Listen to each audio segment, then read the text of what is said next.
I stood frozen in my childhood living room as Dad's face turned purple with rage.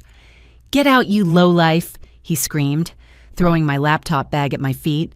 Mom sobbed behind him, calling me uneducated trash who brings shame to this family. They thought I was still the college dropout working minimum wage jobs. They had no idea about my software company, the $20 million in revenue, or the beach house in Florida. I picked up my bag, said, "Okay," and walked out forever. 5 years before that devastating night, I sat cross-legged on my Stanford dorm room floor, surrounded by computer parts and half-eaten pizza slices. My roommate, Jennifer, was out partying again while I debugged code for the 14th hour straight. The blue glow from 3 monitors illuminated my exhausted face as I put the finishing touches on something that would change everything. "Polly, you need to sleep," my sweet mate Caroline said, poking her head through the door. "You've been at this for 3 days." I couldn't stop, though. Not when I was this close. My fingers flew across the keyboard as lines of code transformed into an elegant solution that had been dancing just beyond my reach for months. The AI-powered inventory management system I'd created wasn't just another student project. It was revolutionary. It could predict supply needs, automate ordering, and reduce waste by up to 60%. Small businesses could compete with major corporations using my software. The next morning, I made the hardest decision of my 21 years. I walked into my advisor's office and withdrew from Stanford University. Dr. Peterson's disappointment was nothing compared to what awaited me at home. "You're throwing your life away." My father Frank's voice shook our modest 2-story house in Sacramento. His calloused hands, worn from 30 years of running, Sullivan's Hardware slammed down on our kitchen table. "We sacrificed everything for your education." My mother Grace sat at the table, tears streaming down her librarian's carefully composed face. "What will people think? What do I tell the other mothers at church? That my daughter is a quitter?" "I'm not quitting," I tried to explain, clutching my laptop like a lifeline. "I've created something incredible. This software could help thousands of businesses like Dad's store." Frank's face darkened. "Don't you dare compare your computer games to real work. I built this family's foundation with these hands, not by staring at screens. You're ungrateful, selfish, and you're breaking your mother's heart." The silence that followed was deafening. My younger brother Marcus smirked from the doorway, adjusting his business school polo shirt. "Guess I'm the family success story now." I retreated to my childhood bedroom, the weight of their disapproval crushing. But as I opened my laptop and saw my code elegant and powerful, I knew I'd made the right choice. Sometimes the path forward means disappointing those who can't see your vision. That night, something strange happened. I noticed my external hard drive's access light blinking when I hadn't touched it. Checking the logs, my blood ran cold. Someone had been copying my files. The timestamps matched Jennifer's keycard entries perfectly. My roommate, the pre-law student who always complained about being broke, had been stealing my work. I confronted her the next morning as she stumbled in from another party. Planning to enter the entrepreneurship competition with my code, her face went white, then red with defiance. "You can't prove anything. Besides, you dropped out.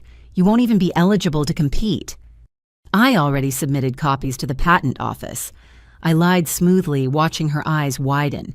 "Try to use any of it and you'll face legal consequences." She moved out that afternoon, leaving me alone with my decision and a future that suddenly seemed both terrifying and limitless. My studio apartment in San Jose was 300 square feet of pure determination. Water stains decorated the ceiling like abstract art, and the radiator clanged loud enough to wake the dead. But it was mine. More importantly, it was cheap enough that I could afford it while juggling 3 minimum wage jobs. Mornings started at 4:30 sharp. I'd code for 2 hours before catching the bus to my first job at a local bakery. The owner, Mrs. Chen, never asked why a Stanford dropout was frosting cupcakes, and I appreciated her silence. From there, I'd rush to my afternoon shift at a call center, then finish with a closing shift at a 24-hour gym. "You look terrible." My coworker at the gym. David commented one night as I dozed off while wiping down equipment. "When do you sleep?" "Sleep is for people without dreams," I mumbled, forcing myself to stay upright. The truth was, I slept maybe 4 hours on good nights. Every spare moment went into refining my software. I taught myself business through YouTube videos, learned about incorporation from library books, and figured out marketing by studying successful companies online. Ramen became my primary food group, supplemented by day-old bakery items Mrs. Chen secretly saved for me. My family had made their position clear: no contact unless I came to my senses and returned to school. The only updates I received came through my cousin Sarah's occasional texts. Marcus had landed an investment banking internship. My parents bragged about him at every family gathering. My empty chair at holidays spoke volumes about their disappointment. The loneliness was crushing. Some nights I'd stare at my phone thumb hovering over Dad's number. But then I'd remember his words, see the disgust in his eyes, and I'd channel that pain into code instead. Everything changed on a rainy Thursday evening. I'd sent out my 500th pitch email that week, my eyes burning from exhaustion. Most went unanswered. The few responses I received were polite rejections. But as I was about to close my laptop, a new email appeared. "Interesting proposal. Let's meet. Richard Blackstone, Blackstone Ventures." My hands shook as I Googled him. Richard Blackstone was Silicon Valley royalty, a venture capitalist who'd turned dozen startups into billion-dollar companies. Why was he interested in my pitch? The meeting was scheduled for the following Tuesday at his office in Palo Alto. I spent my last $40 on a second-hand blazer from Goodwill and practiced my presentation until I could recite it backwards. But when I walked into that gleaming conference room, Richard's first words threw me completely off balance. "I know you didn't mean to send this to me," he said, lounging in his chair like a king on a throne. "Your email was clearly intended for Richardson at Blue Mountain Capital. Similar email addresses." My heart sank. Even my success was accidental. However, he continued, a shark smile spreading across his face, "I'm intrigued. Your software is brilliant. Raw, unpolished, but brilliant. I'm prepared to offer you $2 million in funding." $2 million.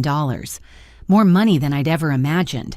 I could quit my jobs, hire developers, scale immediately. My hands trembled under the table as I tried to process the number. "There are conditions," Richard added, sliding a thick contract across the table. "I'll need 80% equity and controlling interest. You'll step down as CEO and take a junior developer role. I have someone more experienced in mind to run things." The words hit like ice water. 80%. Step down. Junior role. He wanted to steal my company before it even properly existed. "I need time to review this." I managed my voice steadier than my hands. "Of course.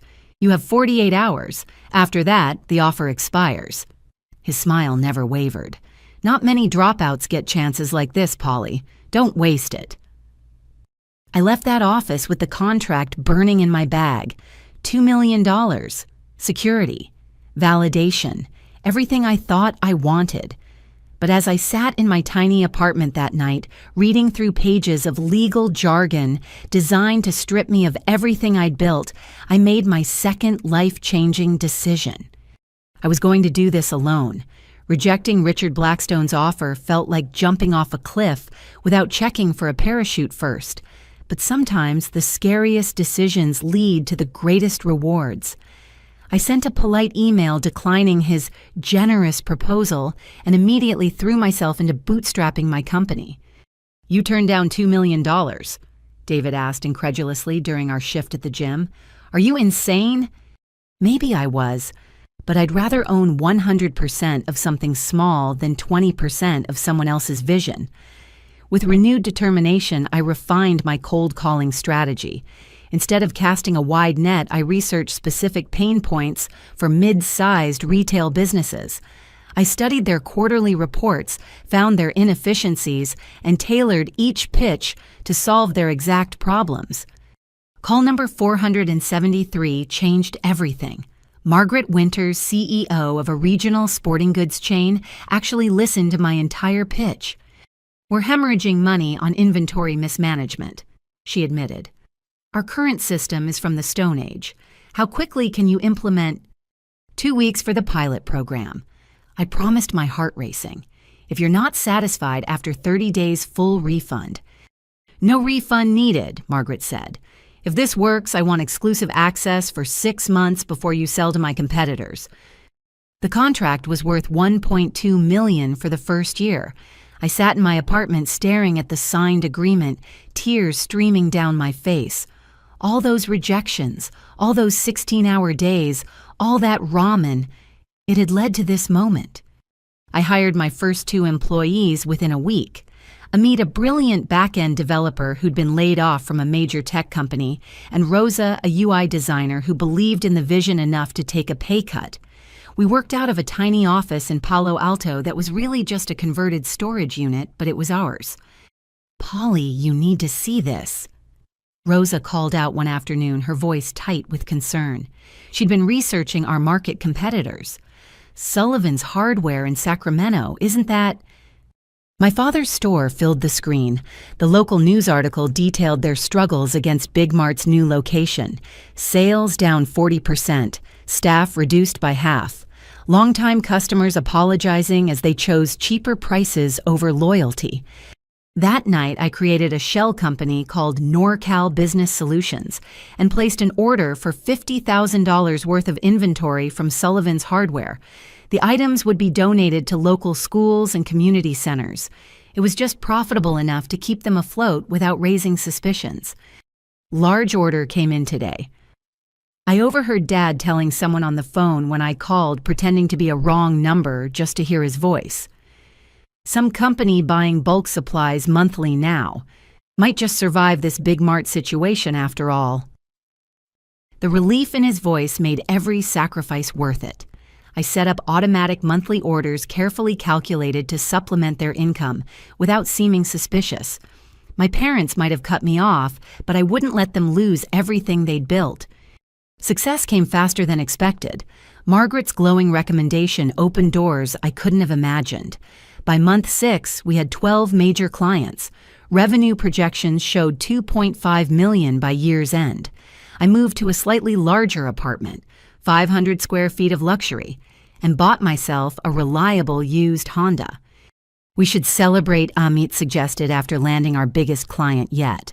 You've built something incredible here. But celebrating felt premature.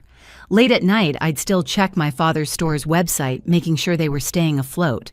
I'd scroll through Grace's Facebook, seeing her library events, noticing the stress lines deepening around her eyes. Marcus posted constantly about his banking success, each update more boastful than the last. And there I was, invisible to them, succeeding beyond their wildest dreams. The real test came when a reporter from TechCrunch reached out for a feature story on Silicon Valley's hidden gems. My first instinct was to decline. What if my family saw it? But Amit convinced me that press coverage would accelerate our growth. Just use your professional name, Rosa suggested. Polly, keep it mysterious.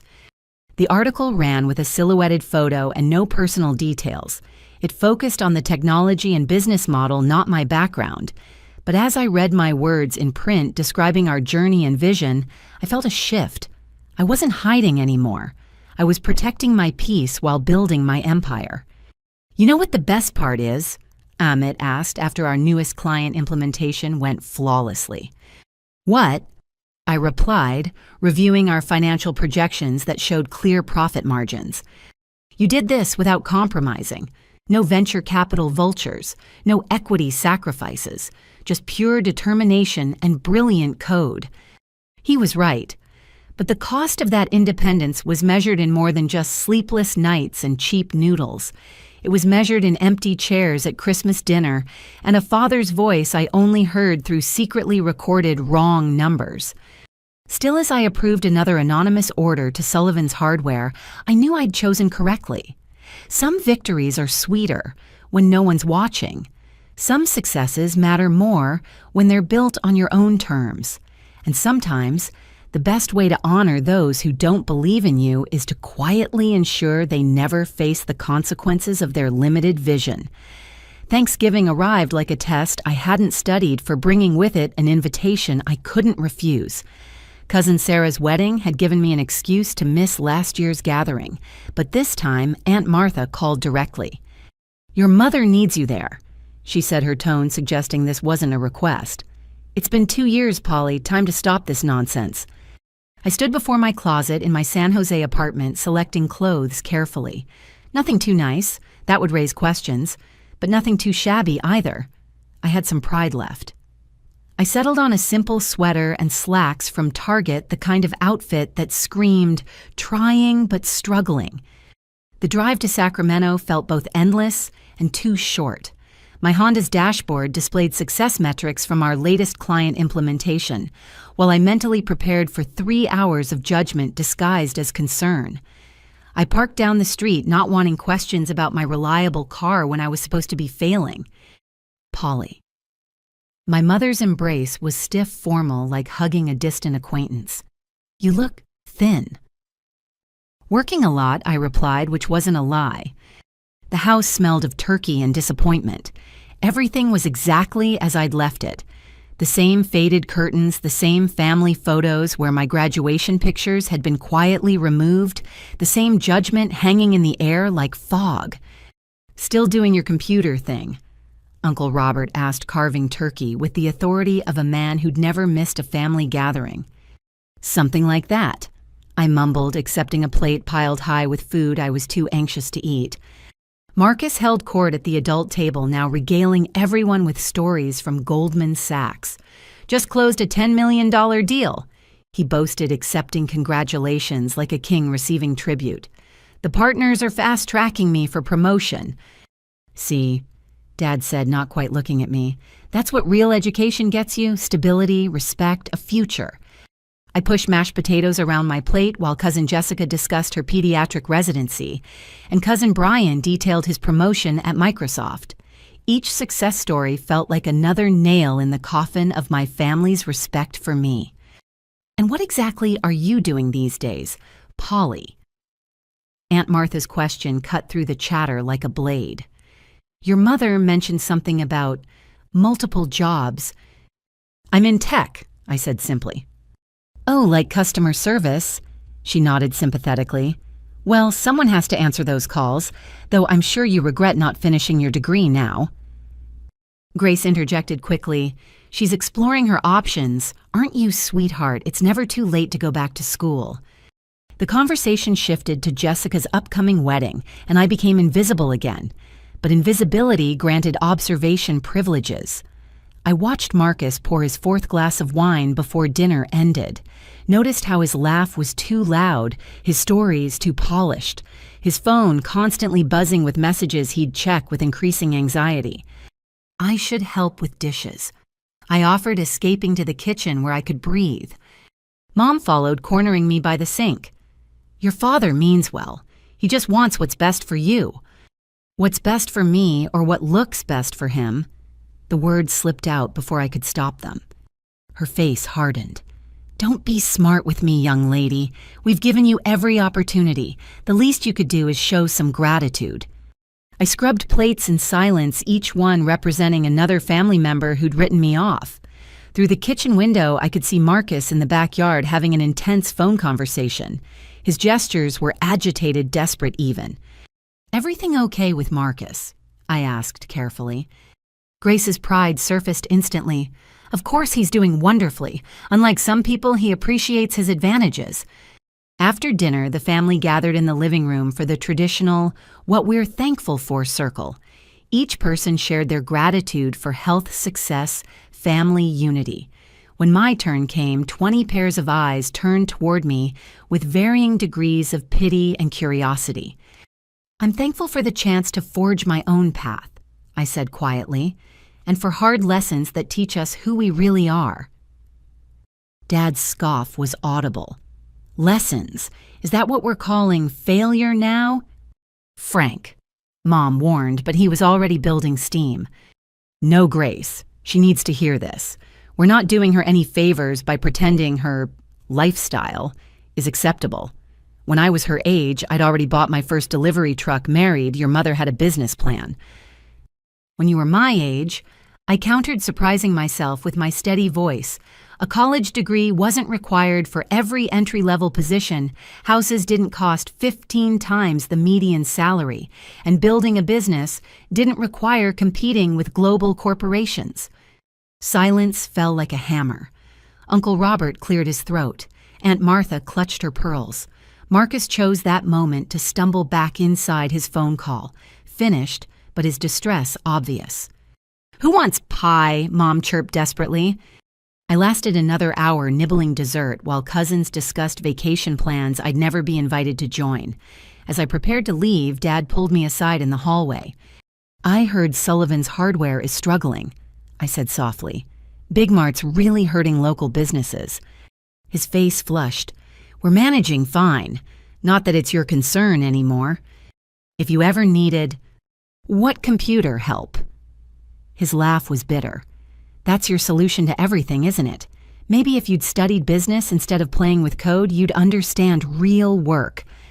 I left with a Tupperware container of leftovers I'd throw away and promises to stay in touch that everyone knew were lies. But as I drove back to San Jose, something felt different. I'd expected their rejection to hurt more. Instead, I felt free. My phone buzzed with a text from Rosa. "Client loved the new feature. They want to expand to all locations. You're a genius."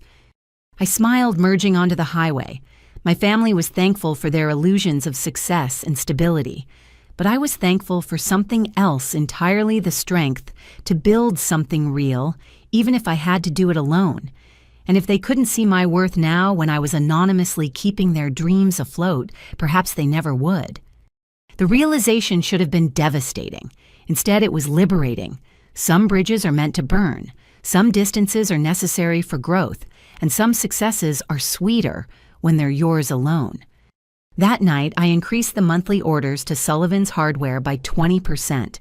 Not out of guilt or obligation, but because success meant being able to help without needing credit. Even if they never knew, even if they never cared, I'd keep them afloat. Because that's what real family does, even when family forgets what's real.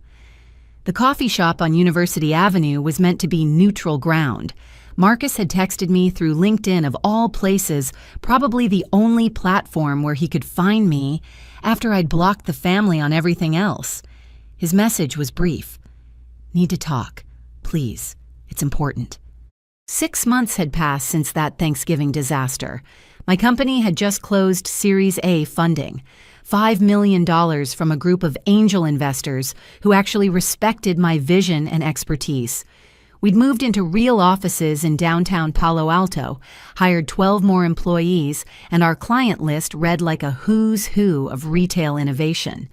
But none of that mattered as I sat across from my younger brother, noting how his designer suit couldn't hide the desperation in his eyes. "Thanks for coming." Marcus started his usual arrogance, replaced by something I'd never seen before: humility. "I know I don't deserve your time." "What do you want, Marcus?" I kept my voice neutral, professional. This wasn't a sister meeting her brother. This was a CEO protecting her company. He fidgeted with his platinum watch, a Goldman Sachs signing bonus he'd flaunted all over social media. "I need help. Financial help." "Aren't you Wall Street's golden boy, fast-tracked for partner?" His laugh was hollow. "That's what everyone thinks. That's what I need them to think." The story tumbled out like water through a broken dam. Marcus had been fired 3 months ago for insider trading. Nothing prosecutable. Goldman Sachs preferred to handle things quietly. But career-ending nonetheless. He'd been pretending to go to work every day, sitting in public libraries in his suit, maintaining the facade while his savings evaporated. I've applied everywhere. The moment they call Goldman for references, I'm done. Blacklisted. $48,000 in student loans, rent on an apartment I can't afford, and Mom keeps asking when I'm buying a house like Cousin Brian. "Why come to me?" I asked, though I already knew. "Because you're the only one who actually made it out," he admitted. "I know about your company, Polly, not from the family. They still think you're answering phones somewhere. But I Googled you after that TechCrunch article. Quantum Logic Solutions. $20 million valuation. You built that from nothing. Part of me wanted to savor this moment, the golden child admitting defeat to the family disappointment. But looking at my brother's sunken eyes and trembling hands, all I felt was sadness for the waste of it all. How much do you need? $50,000, just to clear debts and start fresh. I'll pay you back, I swear. I've been learning to code thinking maybe tech is where I should have been all along. I pulled out my phone and initiated a wire transfer before I could second-guess myself. $50,000, no payback needed. Consider it a graduation gift I never gave you. Tears actually formed in Marcus's eyes. Polly, Thank you. I'll tell them. Mom and Dad. I'll tell them everything. About my situation, about your success. They should know what you've accomplished. That's not necessary, I said, but he was already shaking his head. It is. They've been so unfair to you. Let me at least try to make this right. We parted with the first genuine hug we'd shared since childhood. For a brief moment, I allowed myself to hope. Maybe Marcus could be the bridge to reconnection. Maybe the family could finally see me for who I was, not who they'd decided I should be. That hope lasted exactly 1 week. Polly, Amit's voice was unusually tense when he called me into our conference room. We have a situation. Security footage filled the screen. Our building's cameras had captured someone entering with a cloned keycard at 2 a.m. The figure was careful to avoid showing their face, but I recognized the watch. The same platinum Goldman Sachs watch Marcus couldn't stop fidgeting with. He accessed our client database. Rosa added her face grim. Downloaded financial records contact lists, even our proprietary code. The digital footprints are all over the servers. My hands shook as I reviewed the evidence. Multiple visits over 3 nights. Systematic copying of everything that made our company valuable. Everything a competitor would pay top dollar to acquire. There's more, Amit said quietly. We intercepted an email. He's been shopping our information to our biggest competitors, bidding war style. The betrayal cut deeper than any family rejection. I'd handed him salvation, and he'd used it to map our vulnerabilities. But worse was yet to come. That afternoon, chaos erupted. My parents arrived at our office building with 2 police officers in tow. Dad's face was purple with rage, while Mom clutched his arm, tears streaming down her face. There she is, Frank pointed at me through the glass doors, running her criminal operation in broad daylight. My employees froze watching this surreal scene unfold. I stepped outside, keeping my voice calm despite my racing heart. What's going on? Don't play innocent, Dad snarled. Marcus told us everything. The illegal downloads, the corporate espionage, how you're stealing from legitimate businesses, hacking into their systems. The police officers looked supremely uncomfortable. Ma'am, we received a report of cyber criminal activity at this address. The older one said apologetically. We need to ask you some questions. Of course, I replied smoothly. Would you like to see our business licenses, our client contracts, our awards from the California Innovation Council? As I led them through our offices, explaining our legitimate operations to increasingly embarrassed officers, the truth crystallized. Marcus hadn't just stolen our data, he'd crafted an elaborate lie to poison our parents against me further, probably to justify why he suddenly had money again or to cover his tracks if his theft was discovered. This is clearly a misunderstanding, the younger officer concluded after reviewing our paperwork. Family dispute, not criminal matter. We apologize for the disruption.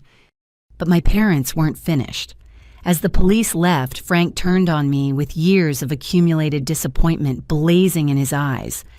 Look at you, he spat. Lying to police now, too, Marcus saw the evidence.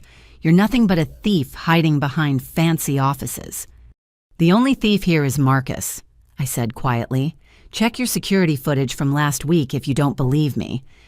Mom gasped. How dare you accuse your brother? He's successful, respected. You're just jealous because he made something of himself while you dropped out and became this. I could have shown them evidence. Could have pulled up the security footage right there displayed Marcus's betrayal in high definition. But looking at their faces, so convinced of my guilt, so proud of their criminal son, I realized no amount of proof would matter. They'd chosen their truth long ago. "You need to leave now," I said firmly. "This is a place of business." "Hiding behind your stolen money," Dad sneered. "We know you've been sending anonymous payments to the store. What is it, guilt money? Trying to wash your dirty earnings through our legitimate business?" The fact that he'd discovered my help and twisted it into something shameful was the final straw. Every month I'd kept them afloat, and they'd transformed even that into evidence of my supposed crimes.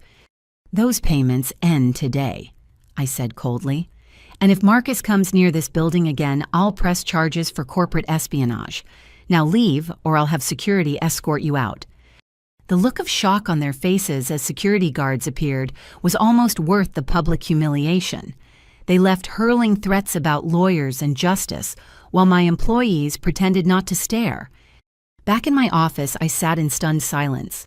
Rosa knocked gently before entering. "We've changed all the key cards and passwords," she reported. "Legal is preparing cease and desist letters for any company that might have bought our data." "Thanks," I managed, my voice hollow.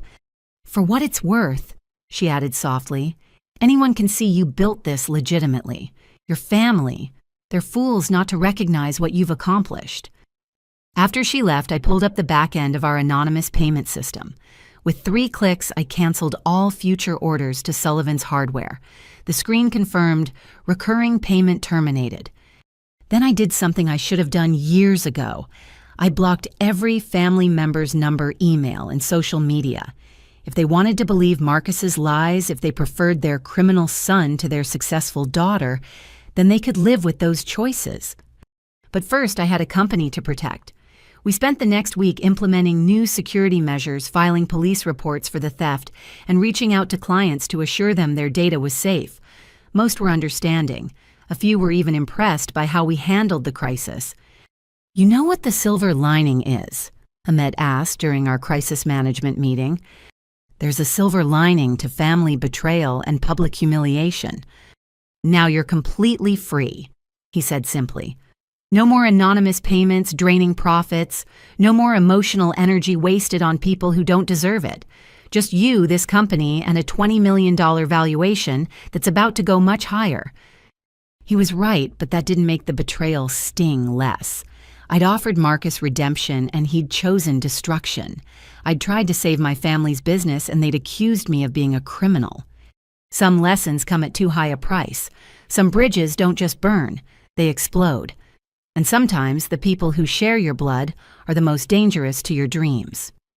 But as I looked around my legitimate office at my dedicated team, at the awards on our walls, and the clients who believed in us, I realized something. Marcus might have stolen our data, but he couldn't steal what mattered. The vision, the determination, the ability to build something from nothing. Those were mine alone. And if my family preferred comfortable lies to uncomfortable truths, then they'd made their choice. Now it was time to live with the consequences. The police station's fluorescent lights made everything look washed out and tired, but nothing compared to the exhaustion I felt watching my parents realize their mistake. Officer Chen, the lead investigator, had just finished explaining that not only was my company legitimate, but that they'd potentially aided someone in corporate espionage by creating a distraction during Marcus's theft. "Your daughter runs one of the most innovative tech companies in Silicon Valley," Officer Chen said patiently. "We've verified all licenses, contracts, and operations. The only criminal activity here involves stolen data, and she's the victim, not the perpetrator." Dad's face cycled through confusion, disbelief, and finally a rage that had nowhere productive to go. Mom clutched her purse like a lifeline, her worldview crumbling in real time. "This is obviously a misunderstanding," Grace managed weakly. "Marcus said he showed us evidence." "Ma'am, spreading false reports about criminal activity is a serious matter," Officer Chen warned. "Your daughter could press charges for harassment and defamation." "I won't be doing that," I interjected calmly. "I just want this to end." We left the station in strained silence. My employees had handled the disruption professionally, but I could feel their curious glances as we returned to the office. In our glass-walled conference room, my parents finally saw what I'd built: 23 employees working diligently, walls covered with industry awards and client testimonials, monitors displaying real-time analytics from Fortune 500 companies using our software. "This is all yours," Mom whispered, taking in the scope of it all. "Built from scratch," I confirmed. "No venture capital control, no family money, just code determination and about 1,000 packages of ramen." What happened next shocked everyone, including my employees, who were pretending not to watch through the glass walls. Instead of pride or congratulations, Frank's face contorted with rage I'd never seen before. "You hid this from us," he roared, slamming his fist on our expensive conference table. "All these years letting us worry, letting us think you were failing and you were here building this empire behind our backs. I tried to tell you at Thanksgiving." "Lies." He cut me off. "Just like the anonymous orders. Oh yes, I figured that out. NorCal Business Solutions. You think I'm stupid. You've been playing puppet master, pulling strings, making us dance for your amusement." Rosa knocked urgently. "Polly, should I call security?" "Give us 5 minutes," I said, though I wasn't sure why I was extending even that courtesy. Mom found her voice, and it was sharp with accusation. "How could you let us struggle? Let us worry ourselves sick about you? My sister thinks I failed as a mother. Do you know what I've endured at church? The pity—" "You cut me off," I reminded them. "Said I wasn't welcome unless I abandoned this dream." "Because we knew better." Dad's volume increased. 22 years of life experience versus our decades of wisdom, and you thought you knew everything. And now look, you've turned our own son against us with your success, made him desperate enough to steal. The logical gymnastics were breathtaking. Somehow Marcus's crimes were my fault for being successful. Their public humiliation was my fault for not broadcasting achievements they'd told me to abandon. Their struggling business was my fault for— Actually, I wasn't sure how they'd twisted that one, but I'm sure they'd found a way. "I need you to leave," I said quietly. "This is my place of business and you're disrupting my employees." "Your employees?" Mom spat the words like poison. "Too good for family now, hiding behind your success and your lawyers and your glass walls." "I want 60%, Dad announced suddenly. "Excuse me." "Of this company. 60% ownership. It's only fair. We raised you, fed you, sent you to Stanford. This success is built on our foundation." Ahmet, who'd been listening from outside, actually laughed loud enough to be heard through the glass. Several other employees quickly turned away, shoulders shaking. "You want majority ownership of my company, the one you called playing with computers, the one built after you disowned me." "We never formally disowned you," Dad said, as if semantics mattered. "And I've been in business longer than you've been alive. You need experienced leadership, someone who understands real commerce, not this digital nonsense." "Frank," I said, using his first name deliberately, "you run a hardware store. I run a tech company with 20 million in valuation.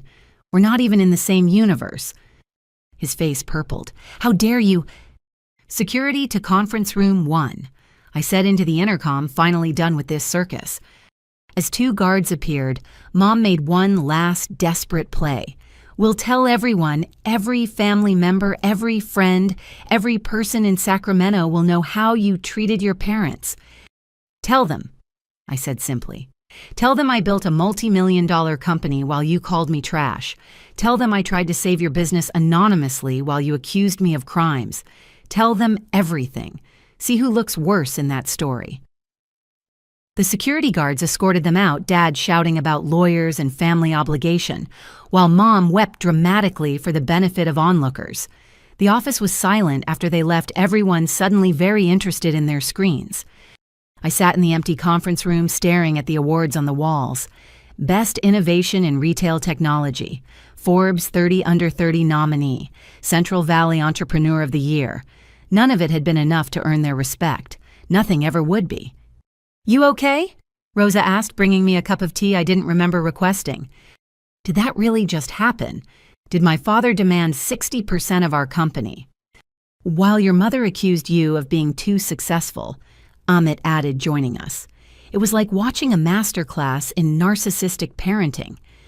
The security footage is saved, Rosa said gently, in case you need it for legal purposes. But I was done with legal battles, family drama, and trying to prove my worth to people who'd already decided my value. That evening, I called an all-hands meeting. I owe you all an apology for today's disruption. I began facing my team. Family complications should never enter our workspace. Are you kidding? Called out James from development. That was the most entertaining lunch hour we've ever had. Your dad demanding 60% legendary. Laughter rippled through the room, breaking the tension. But seriously, I continued, this company is built on merit, innovation, and mutual respect. Those values don't change based on DNA or last names. We're the family we choose, and I choose all of you. The applause was genuine, warming something in my chest that my biological family had frozen solid. Later, as the office emptied and I worked alone in the quiet, I reviewed our accounts. The recurring payment to Sullivan's Hardware was gone, a monthly reminder removed. Their last statement showed inventory piling up, sales declining without their mystery buyer. Part of me ached for the man who'd taught me to use a hammer, who'd carried me on his shoulders through that same store. But that man had chosen pride over love control, over connection. And the woman sobbing about church reputation had picked appearances over her daughter's achievements. Working late again. David from the gym had started working for us, heading up facilities. Want me to grab you dinner? I'm good, thanks. Just wrapping up some old business. He paused at the door. For what it's worth, we all think you handled that incredibly well. My parents disowned me for being gay. I know how much family rejection burns. Does it get easier? Different, he said after thinking. The pain transforms into something else. Freedom, maybe. Or just acceptance that some people's love comes with terms and conditions we can't meet. After he left, I pulled up Marcus's LinkedIn. Already updated with a vague consulting role, no mention of Goldman Sachs. The $50,000 I'd given him had probably bought that fiction. I wondered if he felt any guilt if stealing from his sister registered as wrong in whatever moral framework he'd built. My phone buzzed with a text from an unknown number. I almost deleted it, then recognized Uncle Robert's area code. Your parents are telling everyone you've lost your mind with success. Martha's organizing a prayer circle. Just thought you should know the narrative they're spinning. I deleted the message without responding. Let them pray. Let them gossip. Let them create whatever story helped them sleep at night. I had a company to run, innovations to develop, and a life to live without their approval or acknowledgement. Success, I was learning, wasn't just about building something from nothing. It was about surviving the people who'd rather see you fail than admit they were wrong. And if that meant being the villain in their story while being the hero in my own, I could live with that plot twist. The office was peaceful in the evening light, San Francisco's skyline glittering through our windows. Somewhere in Sacramento, my parents were probably rallying the family troops, painting me as the ungrateful daughter who'd hidden her success out of spite. Let them. I had work to do, and for the first time in my life, I felt truly free to do it. Following my parents home had been a mistake. I knew it the moment I parked outside the modest 2-story house, where I'd learned to ride a bike, where I'd coded my first program in the basement, where dreams went to die under the weight of practical expectations. But something masochistic in me needed to try one more time. The doorbell felt heavier than it should. Dad answered, his face shifting from surprise to calculation in seconds. Come to apologize. He stepped aside, letting me enter. The house smelled of pot roast and disappointment. Mom appeared from the kitchen, dish towel in hand. Polly, we weren't expecting you. I know, after today, I thought we should talk. Really talk. We sat in the living room, the same floral couch from my childhood, sagging under the weight of unspoken grievances. Dad took his recliner, his throne, while Mom perched on the edge of her seat like a bird ready to flee. "I want to understand," I began carefully. "Help me understand why my success makes you so angry." "Success." Dad laughed, but it was sharp bitter. "You call lying to your family success, hiding behind shell companies, making us look like fools." "The anonymous orders were meant to help, to control," he corrected. "You wanted us dependent on your charity, wanted to play savior while we scraped by thinking we were making it on our own merit." The irony of him wanting credit for surviving on anonymous charity wasn't lost on me, but I kept that observation to myself. "Let's discuss something more productive," Mom interjected in her librarian voice, the one that brooked no argument. "Your future." "My future's pretty set. The company's growing. We're about to expand internationally." "That's the problem," Dad interrupted, leaning forward. "You're 26 years old, Polly. What do you know about running an international company? You need guidance. Real leadership." "Is that why you demanded 60%? "I've been thinking about it more," he continued as if I hadn't spoken. 60% is letting you off easy. You should sign it all over, put it in a trust. Let me and Marcus run things properly while you take a role more suited to your experience." "Marcus, the one who committed corporate espionage, allegedly," Mom said quickly, "and only because you drove him to desperation with your showing off." I stopped breathing deeply. What role would be suited to my experience? "Junior developer," Dad said magnanimously. "Maybe customer service, something where you can learn proper business practices." The room spun slightly. They wanted me to hand over my $20 million company to my criminal brother and my hardware store father, to return to entry level in my own company. And if I refuse, Mom's face hardened. "Then you're no longer welcome in this family. We'll have no choice but to protect ourselves legally." "Legally from what?" Dad stood walking to the antique desk where he'd once helped me with algebra homework. He pulled out a folder thick with documents. "We've consulted with Harrison and Associates, intellectual property lawyers. Since you developed this software while living under our roof using electricity, we paid for food, we have grounds for ownership claims. I was 21, an adult, and you kicked me out before I wrote a single line of production code." "Prove it," he challenged. "Prove you didn't start this while eating our food using our internet. Prove your inspiration didn't come from watching me run Sullivan's hardware all those years.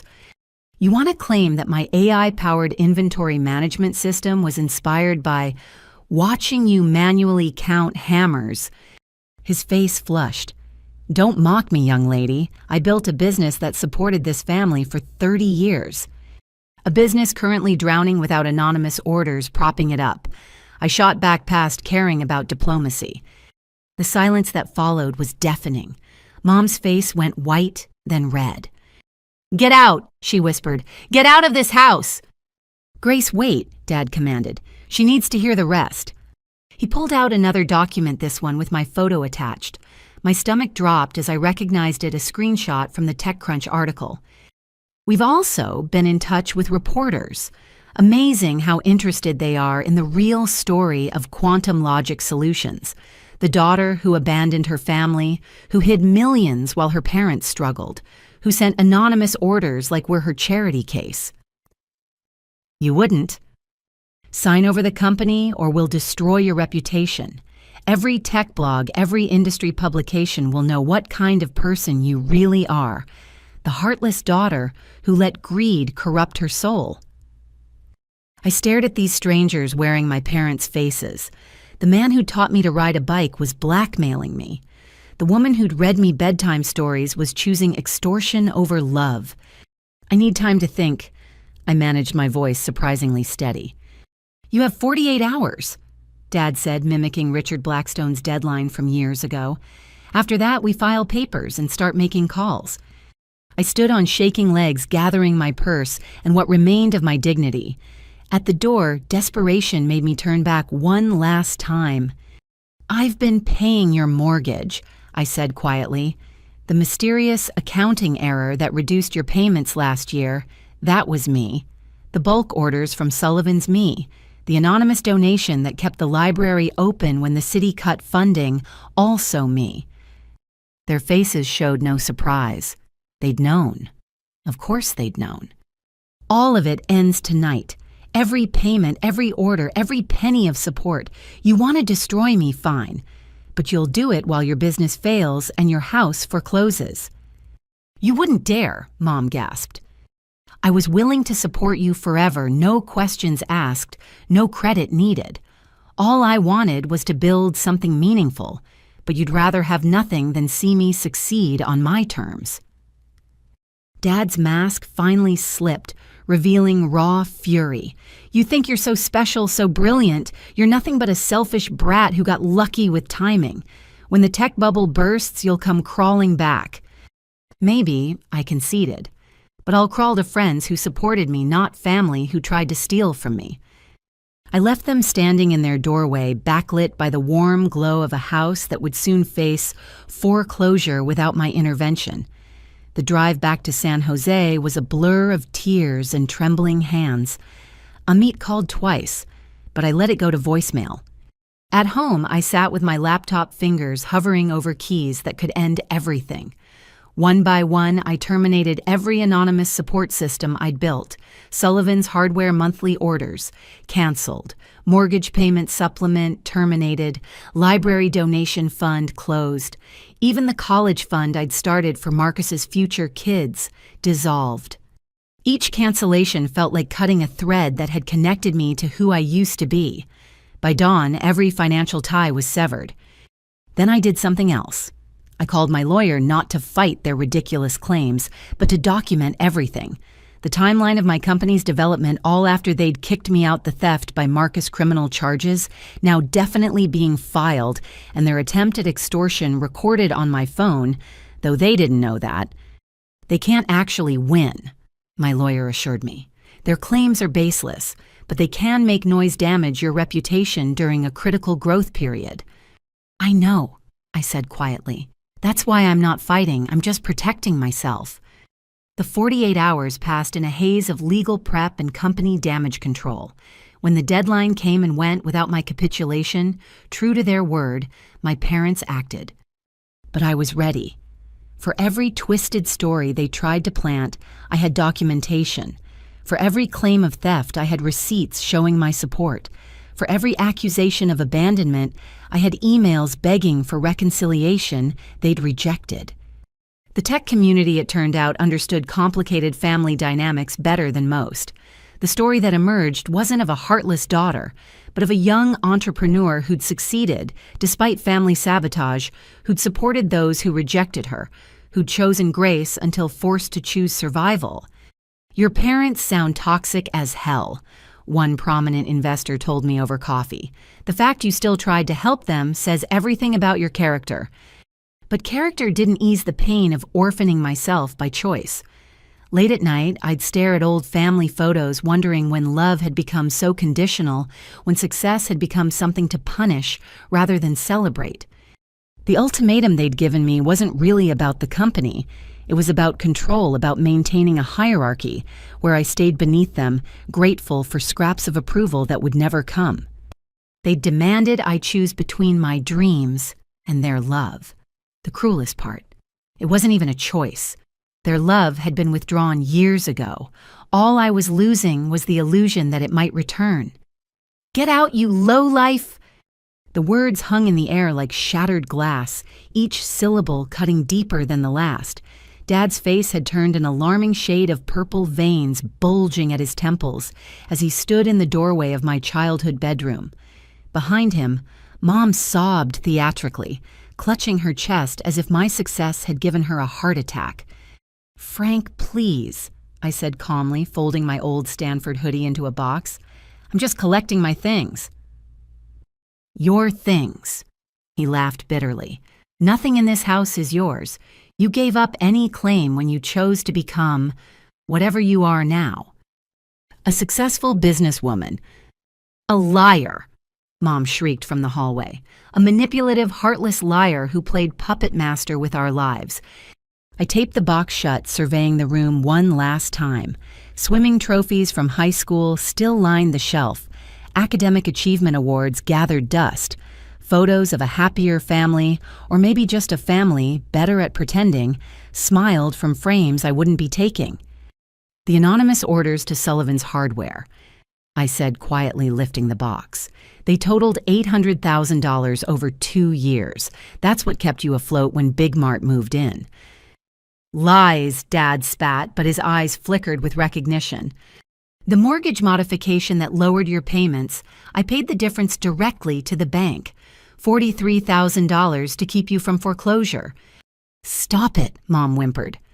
The library renovation that saved Grace's job, the sudden grant from an arts foundation. That was me. Every penny. Enough! Dad roared, slamming his fist against the doorframe. You think throwing money at us makes you superior, makes up for the humiliation, the shame. I think, I said slowly, it makes me someone who loved you even when you couldn't love me back. What happened next occurred in slow motion. Dad grabbed the box from my hands, hurling it down the stairs. The contents scattered yearbooks, childhood journals, coding notebooks from my first programming attempts. Pages fluttered like dying birds. There's your past, he snarled. Take it and get out. Don't ever come back. You're not our daughter. Our daughter would have respected us, consulted us, included us, not built some empire on deception. I descended the stairs, gathering what I could. My first coding notebook had landed in the entryway, pages bent but intact. Inside, teenage handwriting documented my dreams. Build something that matters. Help Dad soar. Make Mom proud. You were never supposed to succeed, Mom said suddenly, her voice strange and distant. We had plans. Marcus would be the success. You'd marry, well, give us grandchildren, stay close. Normal things. Safe things. I'm sorry I disappointed you by exceeding expectations. Disappointed. She laughed high and sharp. You destroyed everything. Marcus is in jail because of you. Our business is failing because of you. Everyone knows what you really are now. What I really am, I repeated, standing with my salvaged belongings, is done. Done trying to earn love that comes with terms and conditions. Done apologizing for success you can't celebrate. Done pretending we're a family when we're just strangers with shared DNA. I walked to the door, pausing at the threshold of the house that had shaped me, limited me, and ultimately freed me by rejecting me. The payments stopped tonight, I said without turning. All of them. The mortgage, help, the anonymous orders, everything. You want to stand on your own? Here's your chance. You can't. Mom's panic was real now. We'll lose everything. You already lost everything that mattered, I replied. You just didn't notice because you were too busy counting grievances. Dad's final words chased me to my car. Don't come crawling back when your company fails, when reality hits and you realize what you've thrown away. We won't be here. Promise, I whispered to myself, starting the engine. The drive to San Jose had never felt longer. I pulled over twice, body shaking with adrenaline and grief. The third time, I stopped at an overlooked city, lights glittering below like earthbound stars. My phone buzzed with messages from my team, checking in after the day's drama. But one message stood out. Unknown number, clearly Mom's burner phone. I'm proud of you. 3 words. That's all I'd wanted for 5 years. 3 words that could have changed everything if they'd been spoken publicly, proudly, honestly. Instead, they came as a secret, a whisper in the dark, immediately followed by, "This isn't from me. Delete this." I screenshot the messages before deleting them. Evidence that somewhere beneath the anger and embarrassment, my mother knew the truth. But knowledge without courage was just another form of cowardice. Back in my car, I made 2 calls. First to my accountant, confirming all family-related payments were terminated. Second to Rosa. "Hey boss, you okay? Amit told us about the lawyer situation." "I need you to do something for me," I said, voice steadier than I felt. book movers for tomorrow. I want everything from my apartment relocated to storage. And find me a realtor in Florida. Florida like vacation, Florida. Like New Life, Florida. I've been looking at properties in Naples, beach houses, fresh start territory. But the company goes remote. We've proven it works. I'll fly back for critical meetings, but I need distance. From your family. From ghosts, I corrected. From the temptation to drive past their house, check their business records, keep rescuing people who see me as the villain. Rosa was quiet for a moment. My mom kicked me out for dating women. I moved to Portland for 3 years. Best decision I ever made. Did you reconcile? On my terms after she did the work, but the distance that saved me. Gave me room to become who I was meant to be without daily reminders of who they needed me to be. After we hung up, I sat in darkness, city lights blurring through tears. I finally let fall. I'd built a $20 million company, but I'd have traded it all for parents who could simply say, "We're proud of you," without conditions, without secrecy, without shame. But that was the child's dream. The adult's reality was sharper, cleaner. Some people's love is toxic. Some families are prisons, and sometimes the only way to honor where you came from is to leave it behind. I drove home, not to my childhood home, never again, but to my apartment, where boxes would soon hold my life, where plans for a beach house represented more than luxury. They represented liberation. My phone buzzed once more. Dad's official number, key under the mat if you come to your senses. I blocked the number without responding. There was no key that could unlock what we'd broken, no mat wide enough to sweep this under, only the clean break of a daughter choosing herself over the family that could never choose her. In my apartment, I opened my laptop and pulled up the Florida listings. A 4-bedroom house caught my eye, Spanish tile, private beach access, home office overlooking the Gulf. The listing called it perfect for new beginnings. I submitted an offer at asking price. Cash purchase, quick close. The seller accepted within hours. By dawn, I dismantled my life in California with surgical precision. Movers, scheduled flights, booked company, restructuring planned.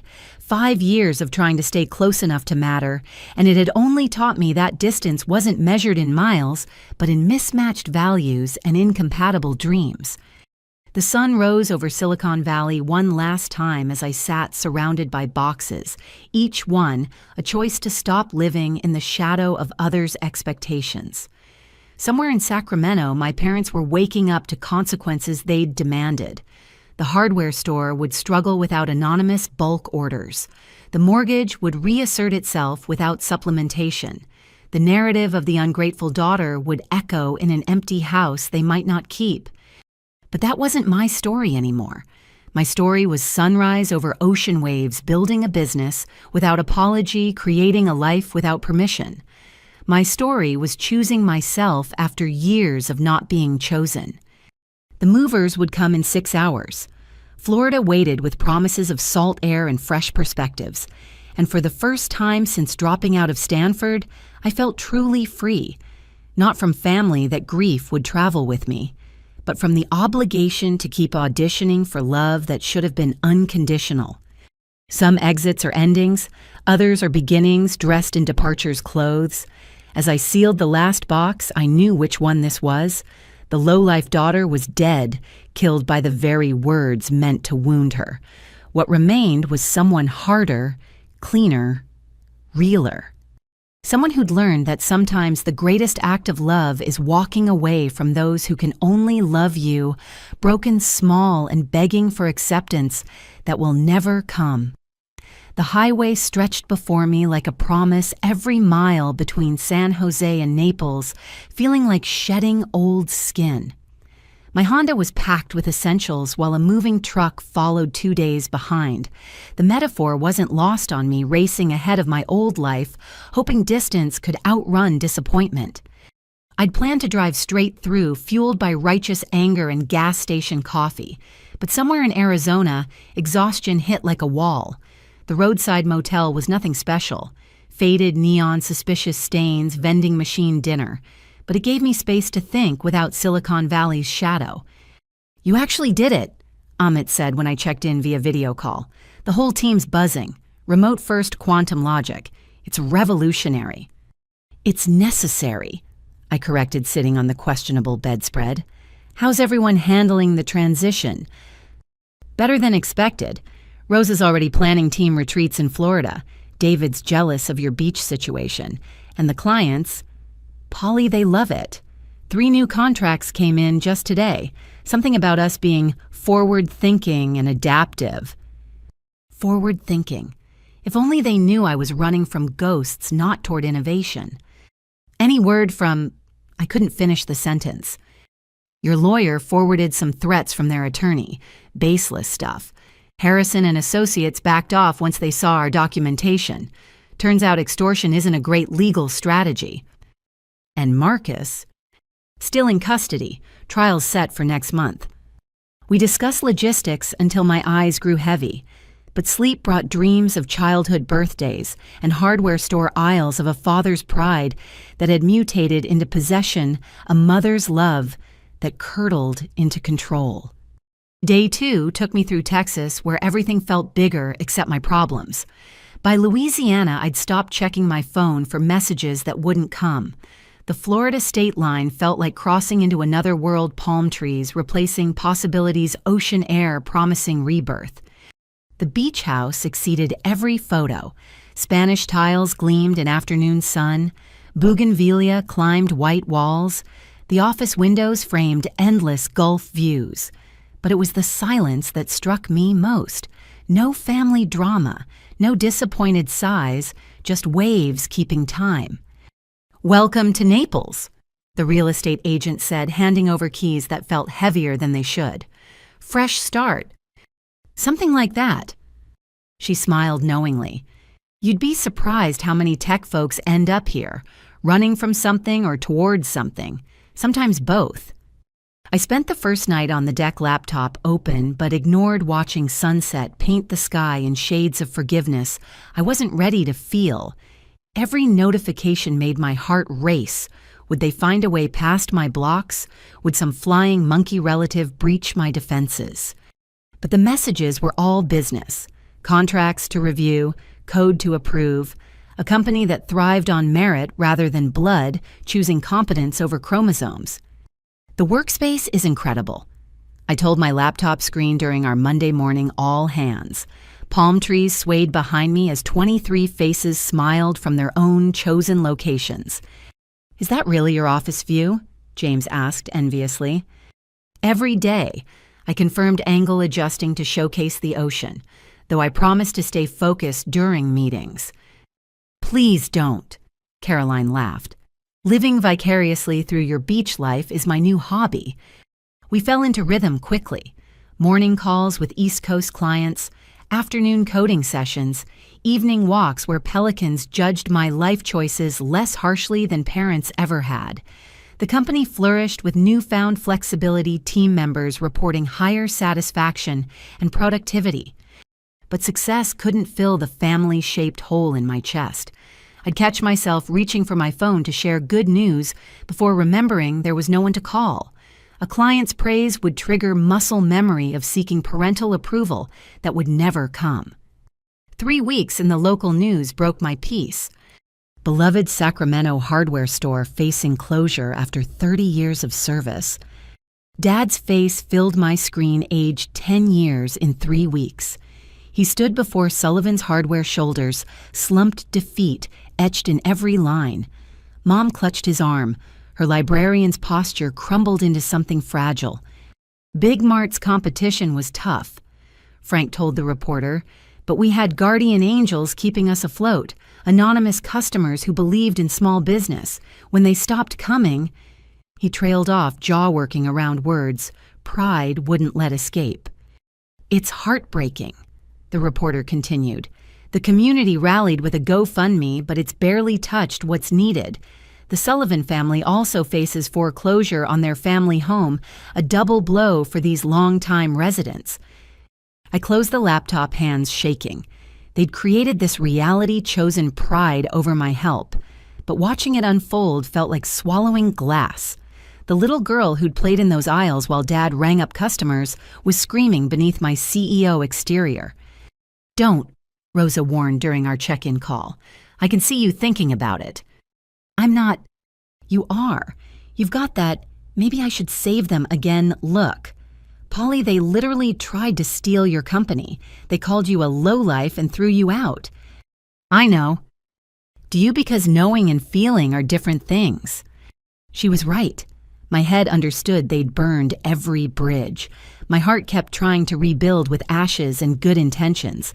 But hearts are terrible contractors creating structures doomed to collapse. That night I made a decision.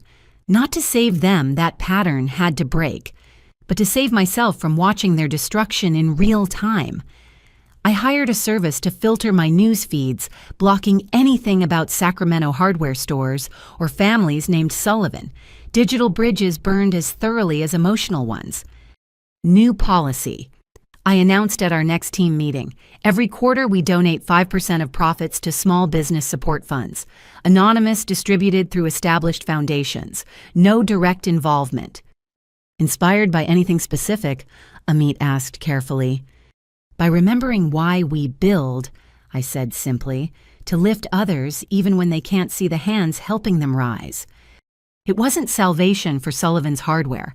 That ship had sailed, hit an iceberg of hubris, and sunk in shallow waters of stubbornness.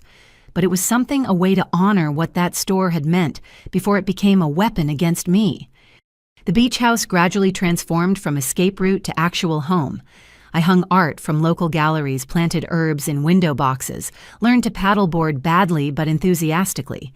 Neighbors invited me to barbecues, where no one asked about college degrees or family disappointment.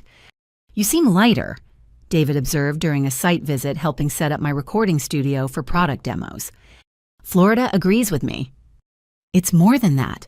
You're not looking over your shoulder anymore, not bracing for impact." He was right. 3,000 miles had given me more than distance. It had given me permission to exist without apology, to build without explaining, to succeed without diminishing myself for others' comfort. The sunset that evening was particularly spectacular, painting clouds in shades of release. I raised a glass of wine to no one in particular, toasting survival and separation, grieving what never was while celebrating what could be. My phone buzzed with a notification from our CFO. Revenue projections for the quarter exceeded every estimate. We were heading toward a $50 million valuation by year's end. The board wanted to discuss Series B funding this time with me firmly in control. Not bad for a lowlife, I told the waves, laughing at how thoroughly I'd transformed an insult into motivation. Somewhere in Sacramento, lives were changing because of choices made in anger. But here in Naples, other lives were beginning, starting with mine. The move hadn't been retreat. It had been advance in a direction they couldn't follow toward a future they'd never understand. The irony wasn't lost. I'd traveled 3,000 miles to find home in a place that had never hurt me, with people who judged me by my present rather than their prejudices. Every sunrise brought possibility instead of obligation. Every wave whispered freedom instead of failure. And if occasionally I woke at 3 a.m., wondering if they regretted their choices, if pride tasted bitter when swallowed with foreclosure notices, if Mom's secret message of pride haunted her as much as it haunted me, well, that was between me and the ocean. The only family disappointment here was teaching the local pelicans to expect handouts during my morning coffee.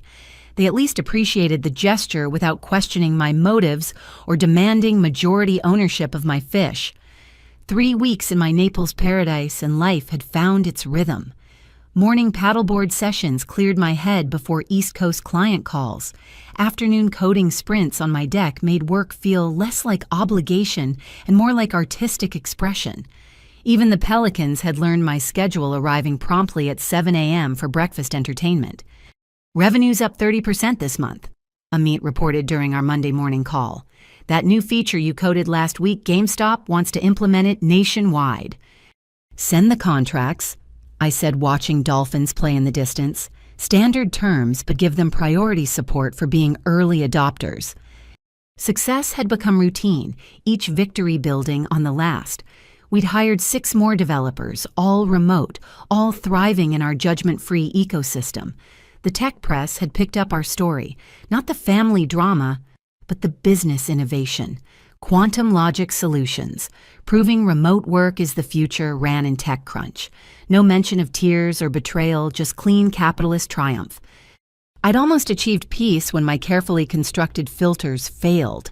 One news alert slipped through the digital barriers. Local business icon arrested for fraud. Marcus Sullivan, charged with corporate espionage. My brother's mugshot stared from my screen. The golden boy who could do no wrong looked hollow, his banker's arrogance replaced by something desperate. The article detailed his crimes against multiple companies, not just mine. He'd been shopping stolen data like a digital door-to-door salesman, leaving fingerprints everywhere. 5 to 10 years if convicted, the article noted. Sources say he's been denied bail due to flight risk. I closed the laptop, but the damage was done. The walls I'd built crumbled enough to let curiosity seep through. Against every instinct, I opened an incognito browser and searched my family's names. The results painted a picture of systematic collapse. Sullivan's Hardware announces closing. After 30 years, beloved Sacramento librarian forced into early retirement. Community rallies around local family-facing foreclosure. But it was the social media posts that cut deepest. Mom's Facebook, which I viewed through a friend's account, showed her unraveling in real time. Posts about ungrateful children and fair weather friends garnered sympathy from acquaintances who didn't know the full story. Dad had gone silent entirely, his last post 3 weeks ago simply reading, "Pride goeth before a fall.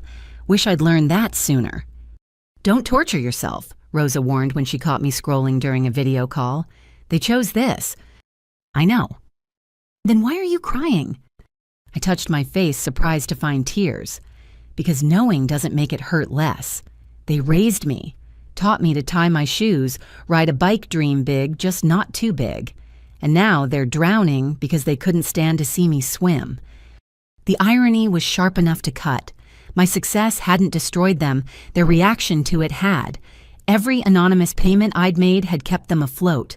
The moment they demanded credit and control, the moment they chose pride over my support, they'd sign their own foreclosure notices. But karma wasn't as satisfying as movies suggested.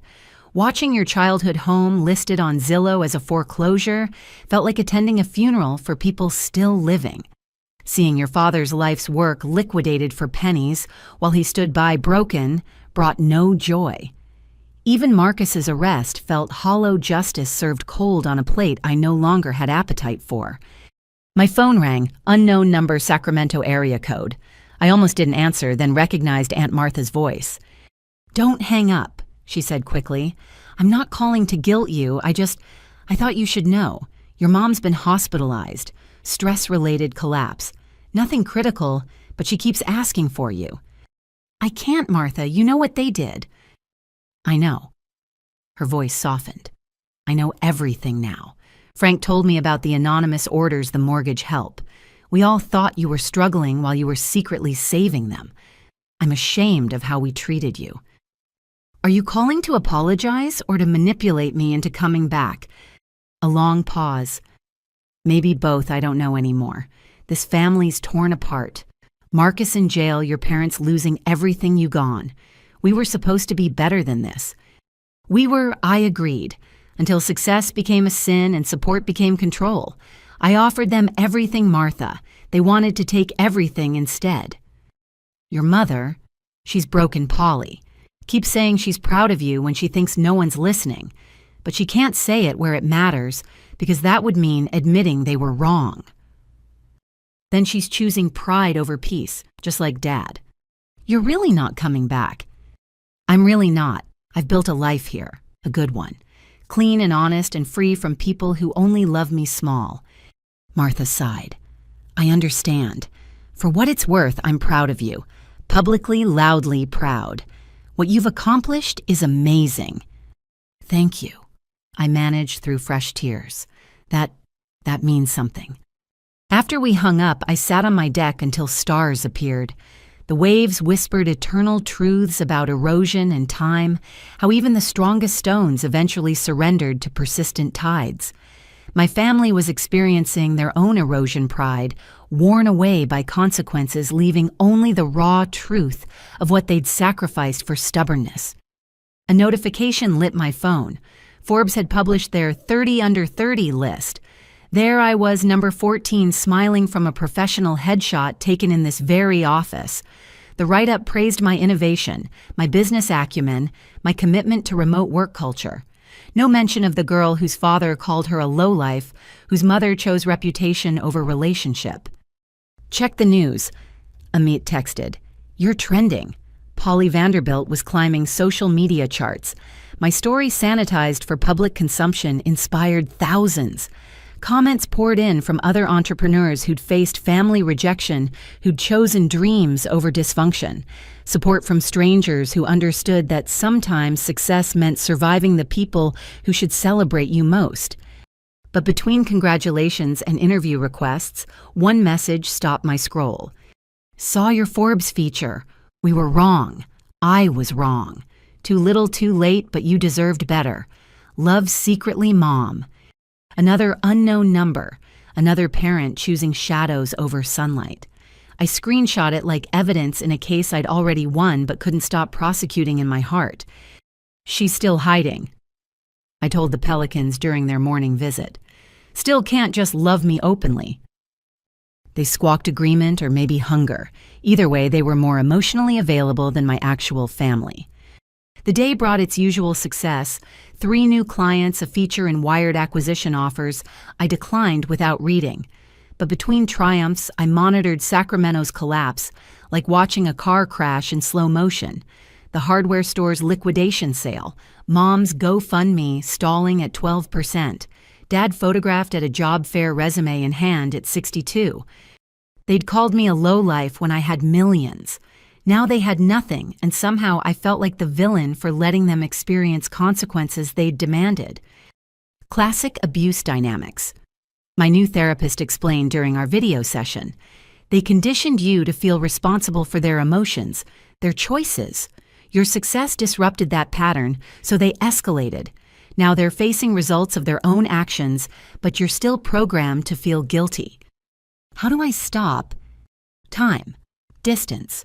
Repeatedly choosing yourself until it becomes habit instead of betrayal. That evening, I made 2 decisions. First, I doubled our company's charitable giving to small business foundations. If I couldn't save Sullivan's hardware, maybe I could save someone else's dream. Second, I blocked every possible avenue for family contact. No more unknown numbers, no more leaked messages, no more secret pride that wasn't brave enough to go public. To collapse. I toasted the sunset with expensive wine I'd never have afforded in my ramen days. May it teach lessons I couldn't. The Florida evening wrapped around me like the embrace I'd stopped expecting from parents. Somewhere in Sacramento, lives built on pride were crumbling. But here in Naples, a life built on persistence was rising. The 2 realities couldn't coexist, no matter how much the little girl inside wanted her daddy's approval and her mother's open arms. Success, I was learning, wasn't just about building something from nothing. It was about surviving the people who'd rather see you fail than admit they'd misjudged your potential. It was about choosing your own definitions over their limitations. The Pelicans settled for the night as stars emerged over calm waters. My phone buzzed with congratulations and opportunities, while my childhood home sat empty on the market. Marcus faced trial while I faced a future unlimited by their expectations. The collapse was complete not just of their finances, but of the fiction that DNA meant destiny. We were strangers now, separated by more than miles. They'd chosen their path lined with pride and paved with stubbornness. I'd chosen mine built on code and courage leading to horizons they'd never see. And if that made me a lowlife in their eyes, I'd wear the title like a badge of honor. Better a successful lowlife than a failure at fitting into boxes too small for dreams. The call came at 6 a.m. 3 days after my Forbes feature went viral. My phone lit up with a New York number I didn't recognize, but the voice was unmistakable Jane Chen, editor-in-chief of Tech Entrepreneur magazine. "Polly, I hope I'm not calling too early. I'm in Singapore and time zones are a nightmare." "I'm always up early," I said, already padding to my office. "What can I do for you?" "It's more what we want to do for you. We're featuring you on next month's cover. The Dropout Who Built an Empire, How Polly Vanderbilt Revolutionized Remote Work. Can we schedule an interview?" Cover story. The same magazine I'd hidden in my backpack at Stanford, dreaming of someday building something worthy of their pages.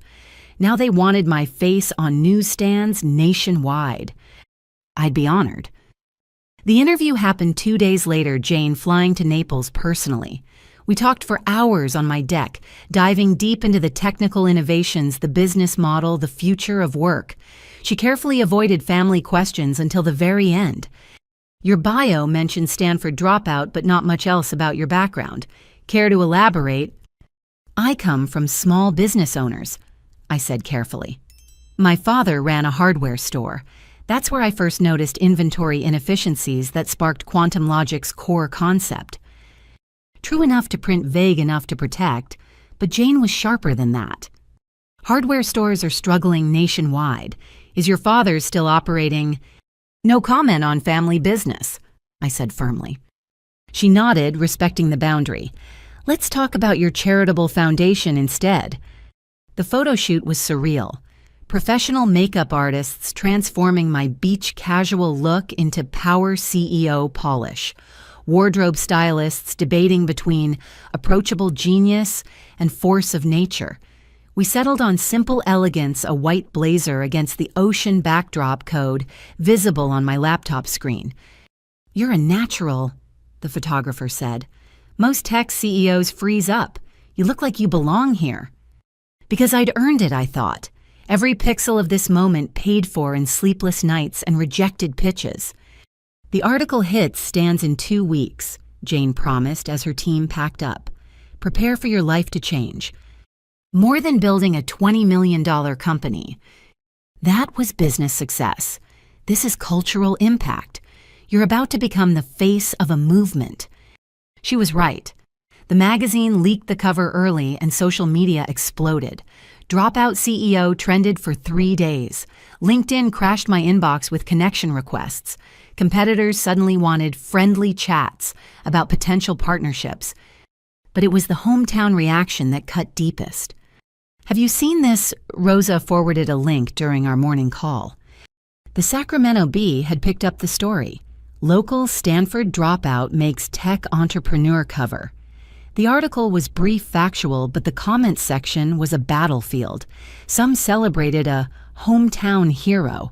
Others, clearly fed information, painted me as an ungrateful daughter who'd abandoned struggling parents. Then came the screenshot that made my blood boil. Frank Sullivan identified as the entrepreneur's father, being interviewed on local morning news. He sat in what was clearly a borrowed suit playing the proud patriarch. "I always knew Polly had it in her," he told the anchor. "Taught her everything about business in my hardware store. Inventory management, customer service, cash flow, she learned it all from me." "You must be so proud," the anchor gushed. "Of course. We talk every week. She's always asking for advice, running ideas by me. The student has become the teacher, you might say." My laptop screen cracked under my fist. Every week we hadn't spoken in months. Advice. He'd called my life's work playing with computers. "Don't," Amit warned, reading my face through the video call. "Whatever you're thinking, don't." But the damage was spreading. Dad had created a GoFundMe linked to the interview. "Support the man who taught a tech genius." The description claimed he'd invested his life savings in my education, sacrificed everything for my success, and was now struggling because he'd given so much to help me build my company. "It's fraud," my lawyer confirmed. "Provable fraud. He didn't invest a penny. We have documentation of them cutting you off financially." "Let him have it," I said, exhausted. "Let him milk his 15 minutes. But Frank Sullivan wasn't done. As my magazine cover spread across newsstands, he spread across local media. Every outlet that couldn't get an interview with me settled for him instead. He spun tales of teaching me to code he hadn't funding my startup. He'd refused advising my business decisions. He demanded I quit. My favorite part, Rosa said, forwarding another clip, is when he claims the AI algorithm was inspired by watching him organize hammers. We laughed because the alternative was screaming, but the laughter died when cousin Sarah called. Polly, you need to know what's happening. Your dad's GoFundMe raised $50,000, but he's not using it for the house or the store. He's hiring a PR firm to manage his media opportunities. He's planning to write a book. A book. Raising a Tech Genius, a father's guide to nurturing innovation. He's shopping it to publishers claiming insider knowledge of your childhood and development. The violation felt like ice in my veins. Not content with claiming credit for my success, he was now monetizing my story selling fiction as memoir. There's more, Sarah continued reluctantly. Your mom started a blog, Diary of a Tech Mom. She's sharing memories of your childhood that... Polly, she's rewriting history, making herself the supportive parent who encouraged your dreams. I pulled up the blog with trembling fingers, post after post of pure fiction. How she'd bought me my first computer I'd saved for it myself. How she'd driven me to coding camps they'd refused to pay for them. How she'd celebrated when I dropped out to pursue my passion. She'd sobbed about reputation. The comments were worse. Hundreds of parents seeking advice on raising the next tech genius, praising Grace's wisdom and sacrifice. She'd found the audience she'd always craved, built on lies about a daughter she'd thrown away. You have to respond, Rosa insisted. This isn't just family drama anymore. They're building careers on your name.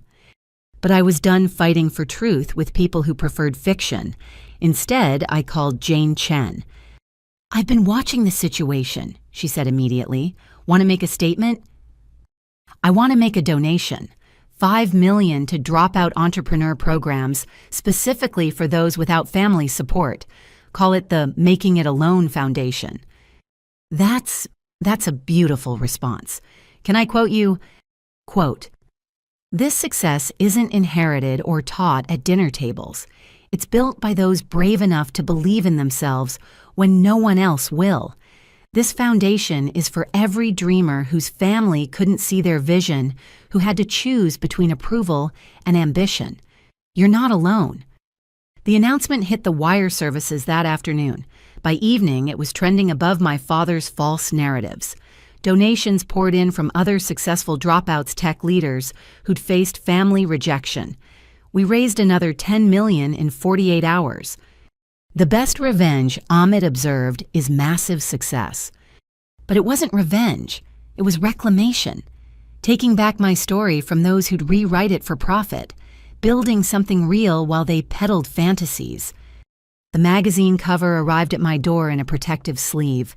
There I stood against the Naples sunset code visible on my screen eyes, focused on a horizon my parents could never reach. The headline read, Self-Made, the Future of Tech Leadership. Self-made. No borrowed pride, no claimed credit, no family folklore. Just a woman who'd built an empire despite those who'd tried to keep her small. That night, I hosted a beach barbecue for my remote team members who'd flown in for a quarterly meetup. We toasted marshmallows and market valuations, shared stories of obstacles overcome. David talked about his parents' rejection. Rosa described her chosen family, each of us carrying scars from those who couldn't love us successful. To making it alone, we toasted as stars emerged. To making it together. I corrected looking at these brilliant people who'd believed in my vision when my blood relatives couldn't. My phone buzzed with a final insult Dad's book had found a publisher, a small press specializing in inspirational family stories. But beneath the notification was something better. 3 dropout entrepreneurs had already received full funding from our foundation. Young dreamers who wouldn't have to choose between family and future. You know what the magazine should have said? Rosa mused, wine-warm and philosophical. What? The daughter who built an empire. Despite her parents, then used it to help others escape theirs. Too long for a headline, I laughed. Truth usually is, she replied. The waves agreed, washing away footprints in sand, like time washing away the power of old wounds. Somewhere my parents were selling stories about a daughter they'd never truly known. But here, under stars and possibility, the real story continued, written by the lowlife who'd risen higher than their love could reach.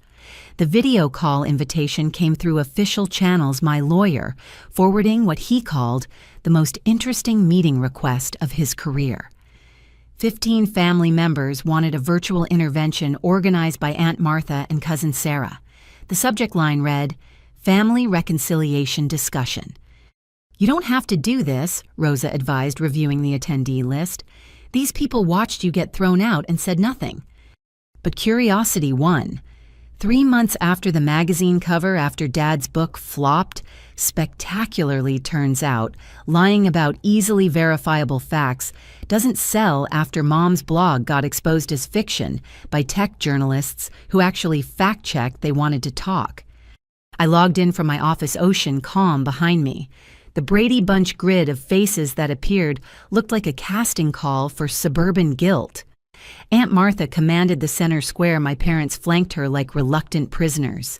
Cousins, uncles, and aunts filled the remaining boxes, their expressions ranging from curious to uncomfortable. "Thank you for joining us, Polly," Martha began formally. "We've called this meeting because the family needs closure." Closure. I kept my voice neutral. Interesting word choice. "Let's not pretend," Uncle Robert interjected, his mortgage broker pompousness intact. "We all know why we're here. Your parents made mistakes, but this public feuding needs to stop." "I haven't publicly feuded with anyone. I've built a company and stayed silent while they sold lies." "About that," Cousin Jessica leaned forward, her pediatrician instincts kicking in. "We've been comparing notes. The stories don't add up. Dad, Aunt Grace want to explain." The silence stretched until Mom cracked. "We were hurt. Polly succeeded without us, hid it from us, made us look like fools. So yes, we may have embellished our involvement." Embellished. I laughed sharp and bitter. "You claimed you taught me to code. You said you invested in my company. You wrote a book about raising me that's complete fiction." "The publisher's threatening to sue," Dad muttered the first words he'd spoken. "Apparently fact-checking matters." "Who would have thought?" "Don't be smart," he snapped, then caught himself. The family was watching, judging. "I mean, I was proud. Too proud to admit you'd done it without me." Martha produced a printed stack of papers. "We've been investigating. Polly, these anonymous business orders, $800,000 worth, that was you?" I nodded. "The mortgage help, the library donations. All you." Another nod. "While they called you a failure and a dropout," the word was lowlife, actually. The family's collective intake of breath was audible through computer speakers. Even those who'd known pieces hadn't grasped the full picture. "Show them," Sarah urged. "They need to see." I screen shared my financial records. Every payment highlighted, dated, annotated. The room went silent as the numbers told their story. Support given while being spurned. Salvation delivered while being demonized. "My God," Uncle Robert whispered. "You kept them afloat while they tried to destroy you." "I didn't try to destroy her," Mom protested. "I just wanted her to respect us, include us, need us." "You wanted to control her," Martha corrected coldly. "Don't sugarcoat it now, Grace." The floodgates opened. Cousins shared their own observations, how my empty chair at holidays came with cruel commentary, how Dad had pitched my failures as cautionary tales while cashing my checks, how Mom's prayer requests painted me as a prodigal daughter living in sin and rebellion. "We believed you," Cousin Brian said to my parents. "Thought Polly was struggling, too proud to ask for help. Meanwhile, she was building an empire and secretly saving your asses." Language. Mom huffed, but her heart wasn't in it. "We owe you an apology," Jessica said firmly. "All of us who stood by and let them trash you, who believed their version without questioning it." One by one, family members offered variations of regret. some genuine, others performative, but the gesture mattered. The truth was finally centered in our family narrative. Then Dad cleared his throat. I suppose that is to say, just say it, Frank, Martha commanded. His face worked through emotions like a slot machine before landing on something raw. I was wrong, dead wrong, about everything. You're not a lowlife, you're everything I wished I could be, and that terrified me. The admission hung between us 30 years of patriarchal pride deflating in real time.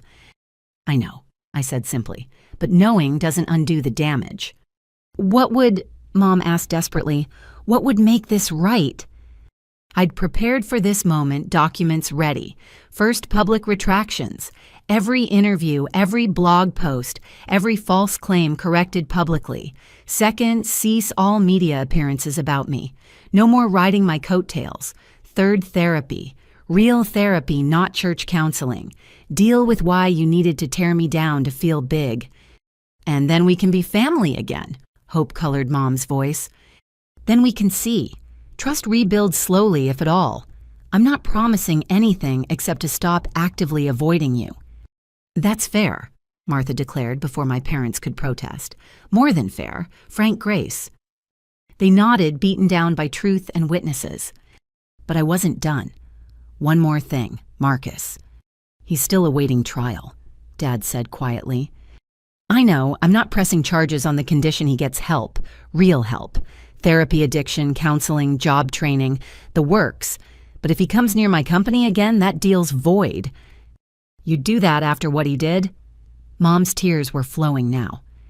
I'm doing it for the brother who taught me to ride a bike, not the one who tried to steal my future. That person might still exist under all the Goldman Sachs toxicity. The call wrapped with awkward promises to stay in touch and do better. I closed my laptop feeling drained but oddly lighter. The reckoning had come not through courts or revenge, but through simple truth-telling in front of witnesses. How do you feel? Rosa asked later as we debriefed over wine. Like I just performed an exorcism. The demons are out, but the house still needs cleaning. She raised her glass. To emotional demolition and careful reconstruction. The next weeks brought cautious progress. Dad's publisher-mandated retraction made small headlines. Mom's blog quietly disappeared. The family group chat, which I'd been excluded from for years, suddenly included me again, though I kept notifications off. Marcus wrote from jail, a real letter handwritten probably because attorneys vetted emails. It was rambling raw, but contained something I'd never expected: accountability. I was drowning and grabbed the nearest thing to stay afloat: you, the successful one, the one who escaped what I was too weak to leave. I'm sorry doesn't cover it, but it's where I'm starting. I filed it with other documents of this strange journey, evidence that people could change even if relationships couldn't return to what they'd never truly been. You know what's funny? I told my Pelican audience one morning. They spent so much energy trying to claim credit for who I became. But in a twisted way, they're right. I am who I am because of them, because I had to become someone who could survive them. The Pelicans offered no judgment, only presence. Much like my chosen family, the team that had believed in my vision when blood relatives couldn't see past their own reflections. The reckoning hadn't brought the movie moment of tearful reunions and instant healing. Instead, it delivered something more valuable: clarity. We all knew where we stood now, no more lies or delusions buffering the truth. My parents had chosen pride until consequences made honesty cheaper. The family had chosen comfort until discomfort became unbearable. And I'd chosen myself again and again until the choice became as natural as breathing salt air and building dreams on solid code instead of shifting sand. Forward. I told the sunrise, not back to what was, but forward to what could be. A relationship with family that might never be close but could perhaps be civil.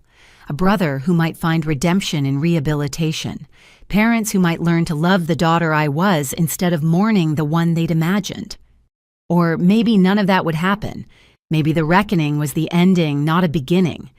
Either way, I'd spoken my truth in front of witnesses, set my boundaries in clear terms, and offered more grace than was required. The rest was up to them. And for the first time in my life, I was genuinely okay with not controlling the outcome. My empire was built, my chosen family was solid, my future was bright. Let them figure out their own. The legal documents arrived by courier on a Tuesday morning that had started like any other. I was reviewing code on my deck Pelicans, gossiping nearby when the doorbell shattered the peace. The package required signature formal and heavy with the weight of official business. Inside, my parents' attempt at reconciliation came with strings attached, legal strings wrapped in lawyer language, but clear in intent. They were offering to formally acknowledge my success, publicly support my business, and retract all false claims. In exchange, they wanted monthly financial support, healthcare coverage, and a percentage of future profits. They're negotiating forgiveness, I told my lawyer over video call, disgust and disbelief warring in my voice. It's worse than that, Harrison replied, adjusting his glasses. Page 12, subsection C, they're also demanding a seat on your board of directors. For Frank, rotating position between your parents. They claim it's to maintain family involvement in the family business. My family business, that they rejected, mocked, and tried to steal. The same. They've also included a fascinating clause about Marcus. He flipped pages. Upon his release, guaranteed employment at Quantum Logic at a senior-level salary, no less than $200,000 annually. I laughed until tears came, then laughed some more. The audacity was almost admirable. Even facing bankruptcy and humiliation, they couldn't stop trying to control my success. Draft a counteroffer, I said once I'd recovered. I'll give them what they actually need, not what their pride demands. The counteroffer was simple. I'd pay off their existing debts, mortgage, credit cards, the failed business loans. One-time payment to clear the slate. Additionally, they'd receive a modest monthly allowance enough for basics, not luxury. Healthcare would be covered through a trust. The conditions were non-negotiable. Complete no-contact order. No mention of me, my company, or any connection to my success. No media appearances, no books, no blogs, no casual name-dropping at church. They'd sign NDAs so comprehensive their own shadows would need clearance to follow them. It's generous, Harrison observed. More than they deserve. It's freedom, I corrected. Mine, not theirs. While awaiting their response, life continued its upward trajectory. We closed Series B funding at $100 million valuation. The team expanded to 50 employees across 15 countries. Forbes wanted a follow-up feature. TED Talk invitations piled up. But between triumphs, I monitored the family situation through Sarah's updates. The parents had hired new lawyers, ambulance chasers, who promised big payouts from ungrateful children. Uncle Robert reported they'd pitched their story to reality TV producers. Aunt Martha mentioned Mom's attempt to start another blog under a pseudonym. They're getting desperate, Sarah warned. Dad's been telling people you're mentally unstable, that success corrupted you. Mom's claiming you joined a cult in Florida. A cult of one impressive. Polly, I'm serious, they're escalating. She was right. The formal rejection of my counteroffer came with threats. If I didn't accept their original terms, they'd go public with the real story. How I'd stolen ideas from Dad's hardware store, how I'd manipulated and abandoned family, how my success was built on their sacrifices. Let them, I told Harrison. I'm done negotiating with terrorists even if they share my DNA. But Frank had one more card to play. The call came at 3 a.m. from the Sacramento County Jail. Your father's been arrested, the officer explained. Public intoxication and vandalism. He listed you as emergency contact. I'm not... He defaced a Big Mart. Spray-painted, "My daughter owns a tech company" across their loading dock. Then tried to break into what used to be his store. Kept saying his successful daughter would bail him out. I hung up without responding. Let him sit. Let him face consequences without my intervention. But Mom wasn't done either. Her desperation took a different form, showing up at my Florida door at sunrise, having somehow acquired my address. "We need to talk," she announced, haggard and travel-worn. "We needed to talk 5 years ago. Now we need lawyers and distance. I'm your mother." "You were. Then you chose to be my enemy. You don't get to switch back because bankruptcy's uncomfortable." She crumbled on my doorstep designer purse bought during the brief GoFundMe windfall, clutched like armor. "What do you want from us? We've apologized. We've admitted fault. What more?" I wanted parents who could love me without conditions. That ship sailed, hit an iceberg, and sank. Now I want peace. Sign the papers, take the offer, and disappear. The offer's insulting. A monthly allowance like we're children. No involvement in the company we inspired. Inspired. I stepped outside, closing the door behind me. You know what you inspired. The determination to succeed despite you. The strength to build without approval. The wisdom to recognize that DNA doesn't equal loyalty. Sign the papers or don't, but get off my property. She left in a rental car, but not before making a scene for my neighbors. The next day, local news picked up the story. Tech CEO heartlessly rejects desperate mother. They'd filmed her breakdown, edited for maximum sympathy. I responded with receipts. Every anonymous payment published. Every rejected reconciliation attempt documented. The full counteroffer released, showing exactly how generous I'd been to people who'd contributed nothing but pain to my success. Public opinion split predictably. Some sided with family values, unable to imagine cutting off parents. Others recognized the pattern of abuse, the attempt to monetize reconciliation. "You're trending again," Amit noted during our team call. "At least it's catchy."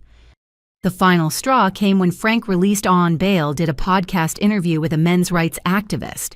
He spun tales of being victimized by his successful daughter, claimed reverse sexism, and announced he was writing another book, When Daughters Become Tyrants, A Father's Tale. "Enough," I declared to Harrison.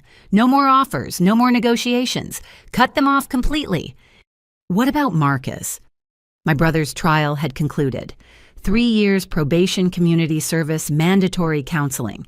He'd written again this time, showing genuine progress, discussing the therapy revelations about golden child syndrome and family dysfunction. Marcus gets a separate deal. Rehab support job training assistance, but no position at my company. He rebuilds elsewhere, proves himself without my name attached. And your parents get nothing. They made their choice. The legal documents I signed that afternoon were different from their demands. Restraining orders, cease and desist declarations, the formal legal equivalent of "leave me alone forever." "It's final then?" Rosa asked as we processed the paperwork. "It was final when they threw me out. This is just paperwork catching up to reality." That evening, I sat on my beach as sunset painted the sky in shades of release.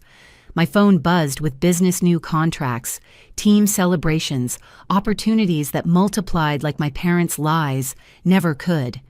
The empire I'd built stood strong, unshaken by their attempts to claim or destroy it. "You know what the saddest part is?" I asked the Pelicans. I would have given them everything. Not control, not credit, but comfort, security, a chance to enjoy my success without earning it. All they had to do was love me as I am. But they couldn't. Their love came with terms and conditions, purchase orders, and ownership claims. They wanted a subsidiary, not a daughter, a revenue stream, not a relationship. The offer they'd rejected would have given them dignity in defeat. The restraining orders gave them only distance. But that distance was what I needed, an ocean of it, legally enforced, emotionally necessary. To boundaries, I toasted the sunset with sparkling water. To the beautiful, necessary cruelty of protecting yourself from those who should have protected you. Tomorrow would bring new challenges, opportunities, growth. My company would continue innovating. My chosen family would continue supporting. My life would continue expanding beyond the small, bitter borders my birth family had tried to enforce.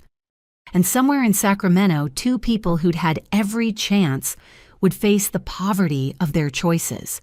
Not because I was cruel, but because I was done being kind to those who saw kindness as weakness, success as theft, and love as something to be leveraged for profit.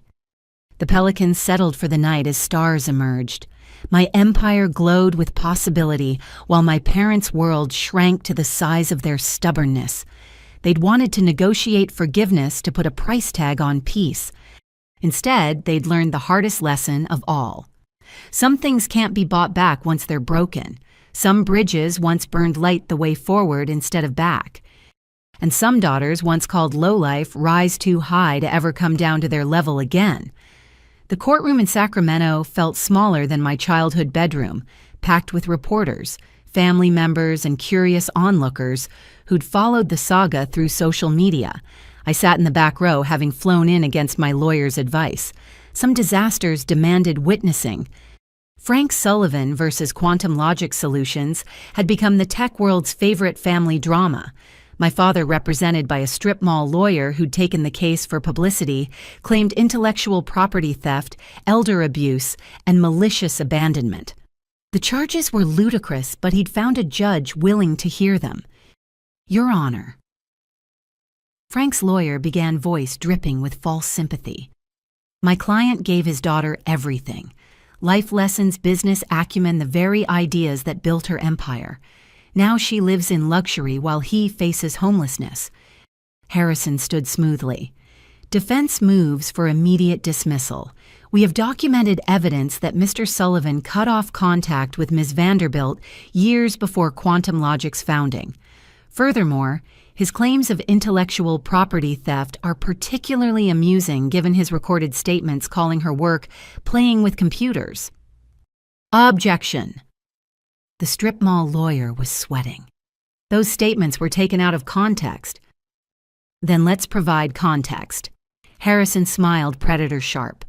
Exhibit A through Z, literally 26 pieces of evidence documenting Mr. Sullivan's rejection of his daughter, his attempted extortion, and his public defamation. What followed was the systematic destruction of every lie my parents had built.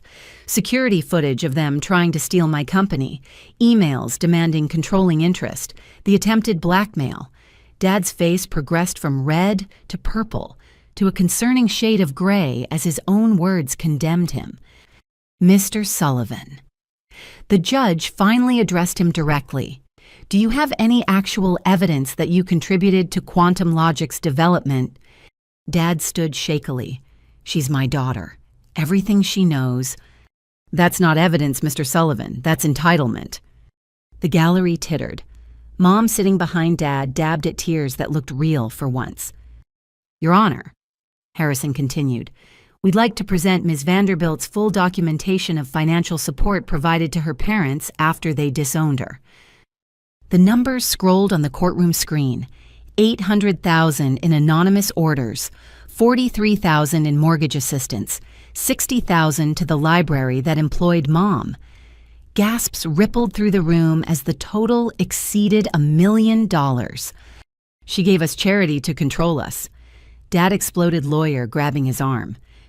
She gave you lifelines while you called her a lowlife, the judge corrected coldly. I've seen enough. This case isn't just dismissed. It's an embarrassment to my courtroom. But the real drama came during the break. Frank, desperate and defeated, cornered me in the hallway.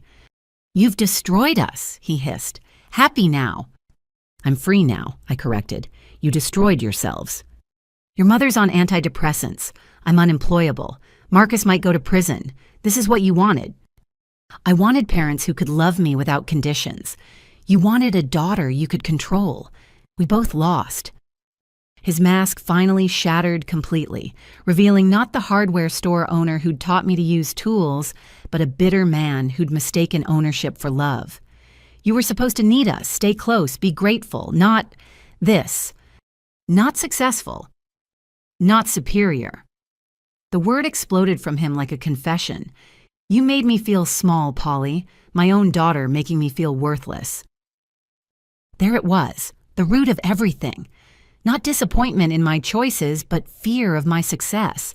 He'd needed me to stay beneath him to feel tall. I never tried to make you feel small, I said quietly. Your pride did that. I just tried to live. Before he could respond, commotion erupted from the courtroom. Marcus had arrived shackled, but somehow looking healthier than I'd seen him in years. Prison sobriety agreed with him. "Polly," he called out, "thank you for not pressing charges, for the rehab funding, for the second chance I don't deserve." "Earn it," I told him simply. "I will. Already started teaching coding to other inmates. Turns out I learned something watching you work after all." The final courtroom scene was anticlimactic. Charges dismissed with prejudice. Frank ordered to pay my legal fees, a symbolic gesture since he had nothing left. No restraining order needed. Defeat was its own barrier. Outside, Mom waited by a car I didn't recognize. Borrowed or rented like everything in their lives now. "I know you hate us," she said quietly, "but I need you to know something. That text I sent about being proud, I meant it. I've always been proud, just too poisoned by Dad's jealousy to show it. Being proud in secret is like being brave in hindsight. It doesn't count." "I know." Tears tracked through her makeup. "I chose wrong. Chose him over you.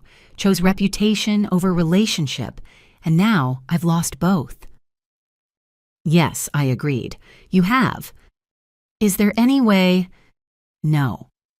The word was gentle but final. "We can't rebuild on a foundation of ashes. Take the memory of what we could have been and try to do better with whatever relationships you have left." I walked away, then leaving them on the courthouse steps. Harrison caught up briefcase swinging. "Feel like celebrating we just won everything. We won legally. Nobody wins when families implode." But there was one more scene to play. That evening, at a quiet restaurant in Sacramento, I met with the extended family members who'd attended the trial. Aunt Martha, Uncle Robert cousins, who'd watched the whole sad spectacle. "We failed you," Martha said simply. "Watched them poison every holiday with lies about you and said nothing. Chose comfort over truth. Water under burned bridges," I told them. "What matters is what happens next." "We'd like to stay in touch," Cousin Sarah ventured. "Not asking for anything, just family who actually acts like family." I considered it. These people hadn't thrown me out or tried to steal from me. They'd been cowardly, not cruel. There was a difference. "We can try," I conceded. "But I live in Florida now. My life is there." "Zoom holidays," Uncle Robert suggested with a tentative smile. "Maybe, we'll see." The flight home felt like shedding weight with each mile. Below America scrolled past a country built on reinvention, where orphaning yourself from toxic origins was practically a national pastime. My phone lit up with messages from my real family. Rosa reporting 3 new client contracts, Amit celebrating a breakthrough in the code, David sending pictures of the team dinner I was missing. People who'd chosen me, supported me, believed in me when DNA had failed. "How did it go?" Rosa asked when I called from the airport.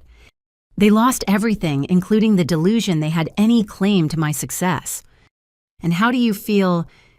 I considered the question as planes took off around me, each carrying people toward or away from their own complications. Like I finally closed a chapter I've been trying to edit for 5 years. It didn't end happy, but it ended clear. They know exactly where we stand now.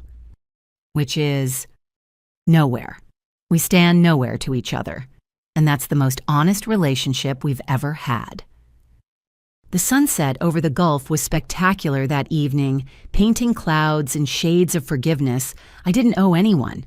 I sat on my deck laptop, opened a code that made sense in ways family never had, building features for companies that valued innovation over bloodlines.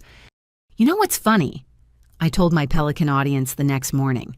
"They spent so much energy trying to claim credit for my success. But in the end, the greatest credit they can take is that I succeeded despite them. That's their real contribution, being obstacles that taught me to climb." An email notification caught my attention. Marcus from a prison computer lab. "Passed my first coding certification. It's nothing compared to what you build, but it's mine. Earned honest. Thanks for showing me that was possible." I smiled, forwarding it to the rehab program coordinator. Maybe something good could grow from all this wreckage. Not reconciliation, that ship had sailed, sunk, and become a reef, but perhaps redemption for those willing to do the work. My parents would never do that work. They'd shown their truth in that courtroom pride so poisonous they'd rather lose everything than admit error.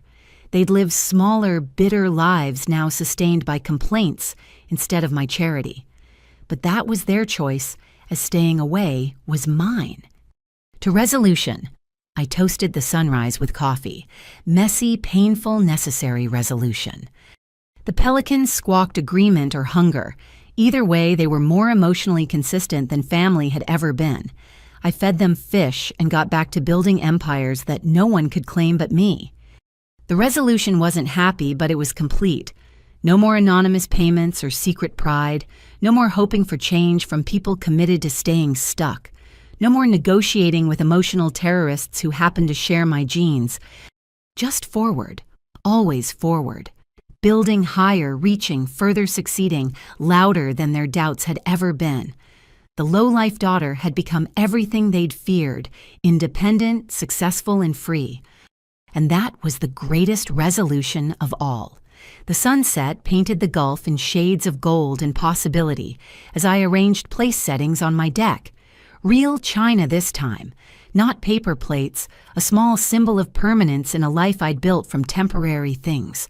The table stretched long enough for 12, though tonight we'd only need 8. Wine selection approved, Rosa announced, emerging from the kitchen with bottles tucked under each arm. Though I still say champagne would be more festive. This isn't that kind of celebration, I reminded her, adjusting the centerpiece of Florida wildflowers. It's just dinner. But we both knew it was more than that. Tonight marked 1 year since the courtroom finale, 1 year of chosen silence with the people who'd raised me. More importantly, it marked new beginnings for those brave enough to claim them. The first to arrive was Marcus, not in shackles or stolen suits, but in honest clothes, bought with honest money. His probation officer had become his biggest cheerleader after watching him transform from entitled banker to humble student. The coding boot camp he'd completed was just the beginning. Now he taught basic computer skills at the community center, paying forward what he'd learned. "Hey, sis," he said, simply holding out a bottle of sparkling cider, 18 months sober.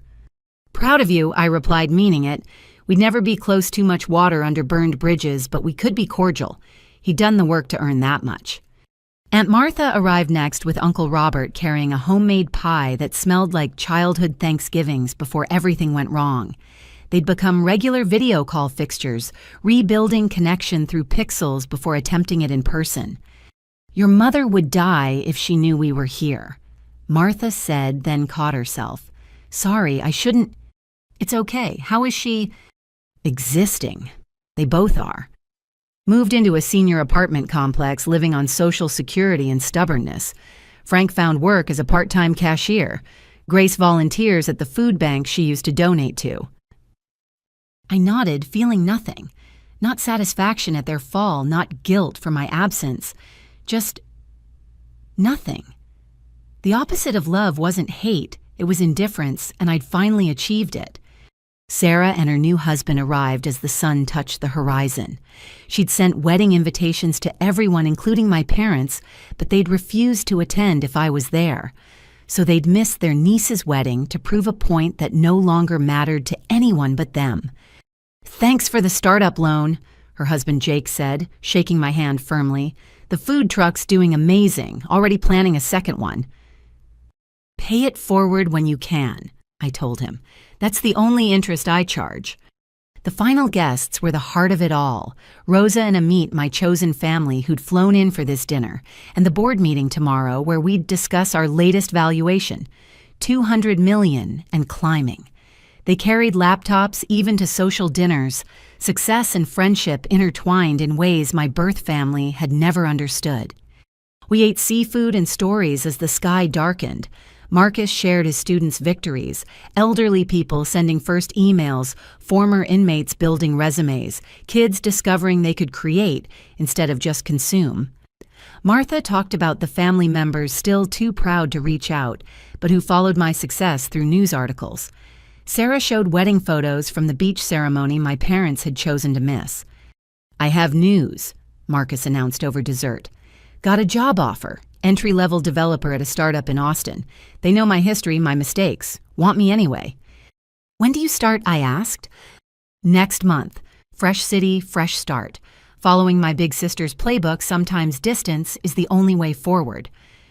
We toasted his courage with raised glasses, the clink echoing across water that held no grudges, unlike people. I need to say something. Aunt Martha interrupted the comfortable chatter. What your parents did was wrong. How we enabled it was worse. You deserved better from all of us. This family failed you, and I'm sorry it took losing you to see that. Thank you, I said simply. Some apologies came too late to heal, but still mattered for the speaking. As dinner wound down and guests prepared to leave, each carrying leftovers and renewed connections, Marcus lingered. We stood at the deck's edge watching boats' lights dance across dark water. I've been seeing a therapist, he said quietly, working through why I became who I was, the golden child who could do no wrong until I did everything wrong. What have you learned? That being the favorite is its own prison. You escaped early, built something real. I stayed trapped until crime became my only rebellion. We were both victims of their limitations. You just handled it better. I handled it differently, not sure about better. I cut them off completely. Which saved you. His voice carried hard-won wisdom. I've accepted I'll never have their approval either. Even broken and humbled, I'm still the son who embarrassed them. The only difference is, you knew that truth at 21. Took me until 32 in a jail cell. We hugged then carefully like people practicing an unfamiliar dance. Not the easy affection of siblings who'd grown up supported, but the cautious connection of survivors comparing scars. After everyone left, I sat alone on my deck laptop, opened tomorrow's presentation. 200 million in valuation, 50 employees worldwide, innovation awards lining my office walls. Everything my father had said I'd never achieve multiplied beyond his imagination. You did it, Rosa had whispered before leaving. Built a life so good they can't touch it. But that wasn't quite right.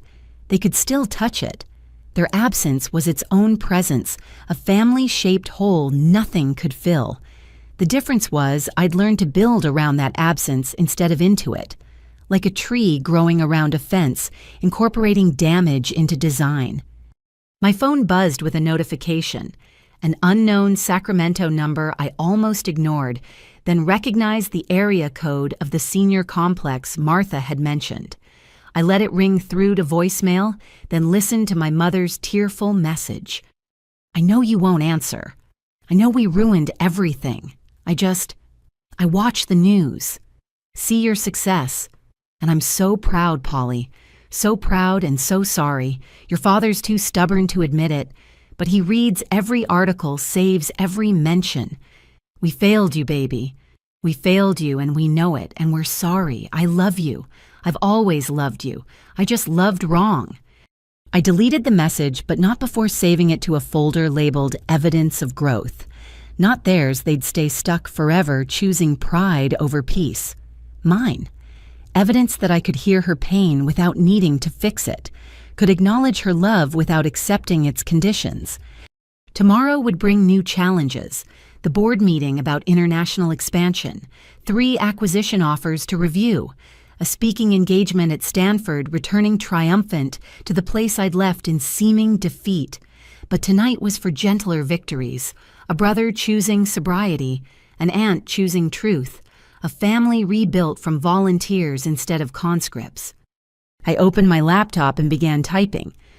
To those wondering if success is worth losing family over, you're asking the wrong question. The question is whether staying small is worth keeping people who only love you limited. The answer, learned through pain, but earned through persistence, is no. Build your life so big that those who rejected you become footnotes in your success story, not chapters. Choose family who choose you back. And remember, sometimes the greatest gift your birth family can give you is the freedom to find your real one. To everyone who's been called a failure, a disappointment, a lowlife, this is for you. Build anyway. Dream anyway. Succeed anyway. Not to prove them wrong, but to prove yourself right. The view from the top is worth every relationship that couldn't survive your climb. And if you're reading this wondering whether to reach out to that family member you rejected, ask yourself, do you love who they are or who you wanted them to be? Can you celebrate their success without claiming credit? Can you apologize without expecting access? If not, your silence is kindness. Let them flourish in the freedom of your absence. The tech industry taught me to iterate, pivot, and scale, but family taught me to survive, rebuild, and thrive.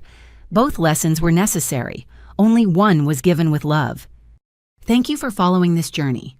For those asking what's next, Quantum Logic is launching a scholarship program for family-rejected entrepreneurs.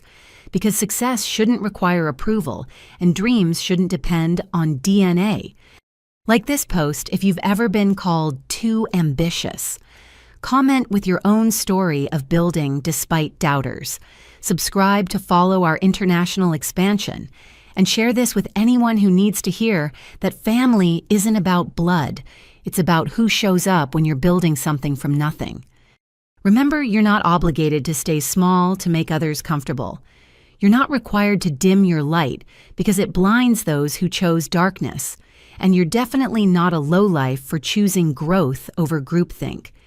From my beach house office, where pelicans judge me less than parents did, this is Polly Vanderbilt, CEO of Quantum Logic Solutions, former family disappointment, current builder of empires. Thanks for believing in the journey. The best is yet to come.